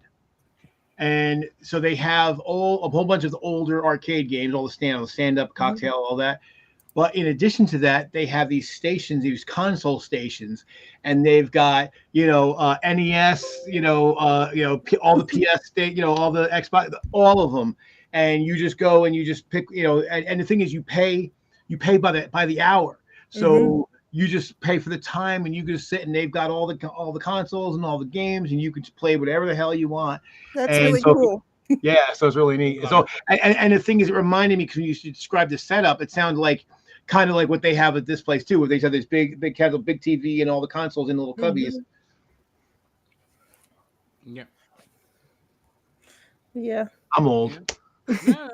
So we all love our old retro gaming. I mean, most of the games that I play on my PC are emulations. So I don't even play the new stuff. Kenny, I forget where in you're in England, right? Yeah, London. Where in England are you? Just London. Oh, really? Because we were in London. We were in London in the back, borough. and I didn't realize you were in London. Well, I'm planning on going again this year anyway, so I'll make sure to include you in my You visit. you was in London in November. Only for an evening though. Oh, okay. Whereabouts did You you know, he stay? took his private jet out there to London for Not an doing that evening well. meeting. But no, we did we had vacation in Scotland, and on the way out, so we flew into Heathrow. We stayed at a hotel by All right. Heathrow. And do you remember Latham Way? Yeah, I don't remember Yeah, later. Jacob. So he came out. We went to a pub. It was actually cool. It was an English pub, but they served Indian food, and so it was kind of neat. We met up there and hung out for like 4 hours. I think a pub is just a bar in England. Yeah. But I plan on I plan on going back because there's people we missed. But I actually have a cousin in London that I haven't met yet, and I got to meet. I have a cousin. She's a Geordie. She's from Newcastle, but she and her husband live in Edinburgh, so I got to meet them when I was up there. Oh, nice. Yeah. Just let us know when you're down next. I'll come and meet you. Cool. And all that kind of stuff. But Cheeto, have you seen Section 31 yet? I have not. I was going to watch it tonight after we get off of here. Okay. That's when I'm gonna watch it. It looks so good. It's fucking awesome. It's the best Star Trek yet. So watch it. Have you watched it, Ginge? I watched it because Zam was fawning over it. He said he didn't want to spoil it for anyone. So Okay. he watched it and said He needed somebody to talk to. Okay. Well, no, I've heard some terrible things about it, but with the Star Trek landscape, it's like, and I haven't heard any spoilers, but like, the generic reviews are really poor, and I'm like, but how many of these people are like Kurtzman haters? Like they'll hate anything that comes from Kurtzman. Yeah. No, watch it for and yourself. That's what I want to do. Like, it's gonna be like shut up, Vance. It's gonna be like the hidden gem masterpiece that people talk about for years to come, and it's gonna go under the radar because the fan base is just too fucking toxic now. And, Yeah. I think most fan bases. Actually, I did a video about it a couple months ago, just about why I quit fandom. I like things, I'll enjoy things, but I stay out of fan circles because it doesn't matter whether you like the thing or you hate the thing. Somebody's angry at you for your opinion that doesn't affect them in any way, shape, or form. But the thing is, and I saw the same thing too. A lot of the reviews were bad, and some of the people that were criticizing it, like they were criticizing it for like, well, why does Starfleet have something like this? I'm like, well, I get it. I mean, governments do this sort of stuff. The only thing that bothered me wasn't that it exists. I'm like, yeah, it makes sense that that would exist because humans do that shit. All the country, most of the countries do that. It's more the fact that like we should be more angry that countries in the real world do that shit. That's what we should. If you're angry about the fact that Section 31 exists, be upset that equivalents exist in real world governments now. I was about to say, like, if they stop, if humanity stopped doing these things, then I would say, okay, like, we proved it. We don't need it. It ain't going to happen ever. There's always going to be some shitty, shadowy organization, whether it's ran by governments or the rich people, like it's always going to exist. So it's like, it's more realistic. Like, you're like, oh, Star Trek doesn't need that. Yeah.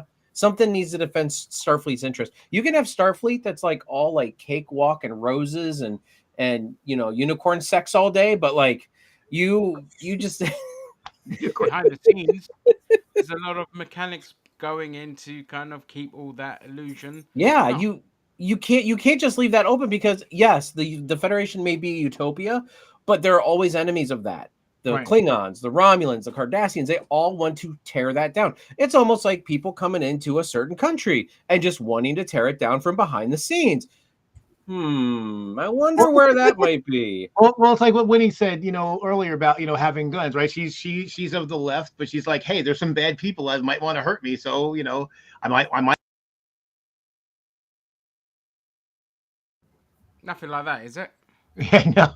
But, and that's the thing, like that, like as much as to whatever to the degree that I left I am, I'd probably would be considered more to the left than what the political compass does.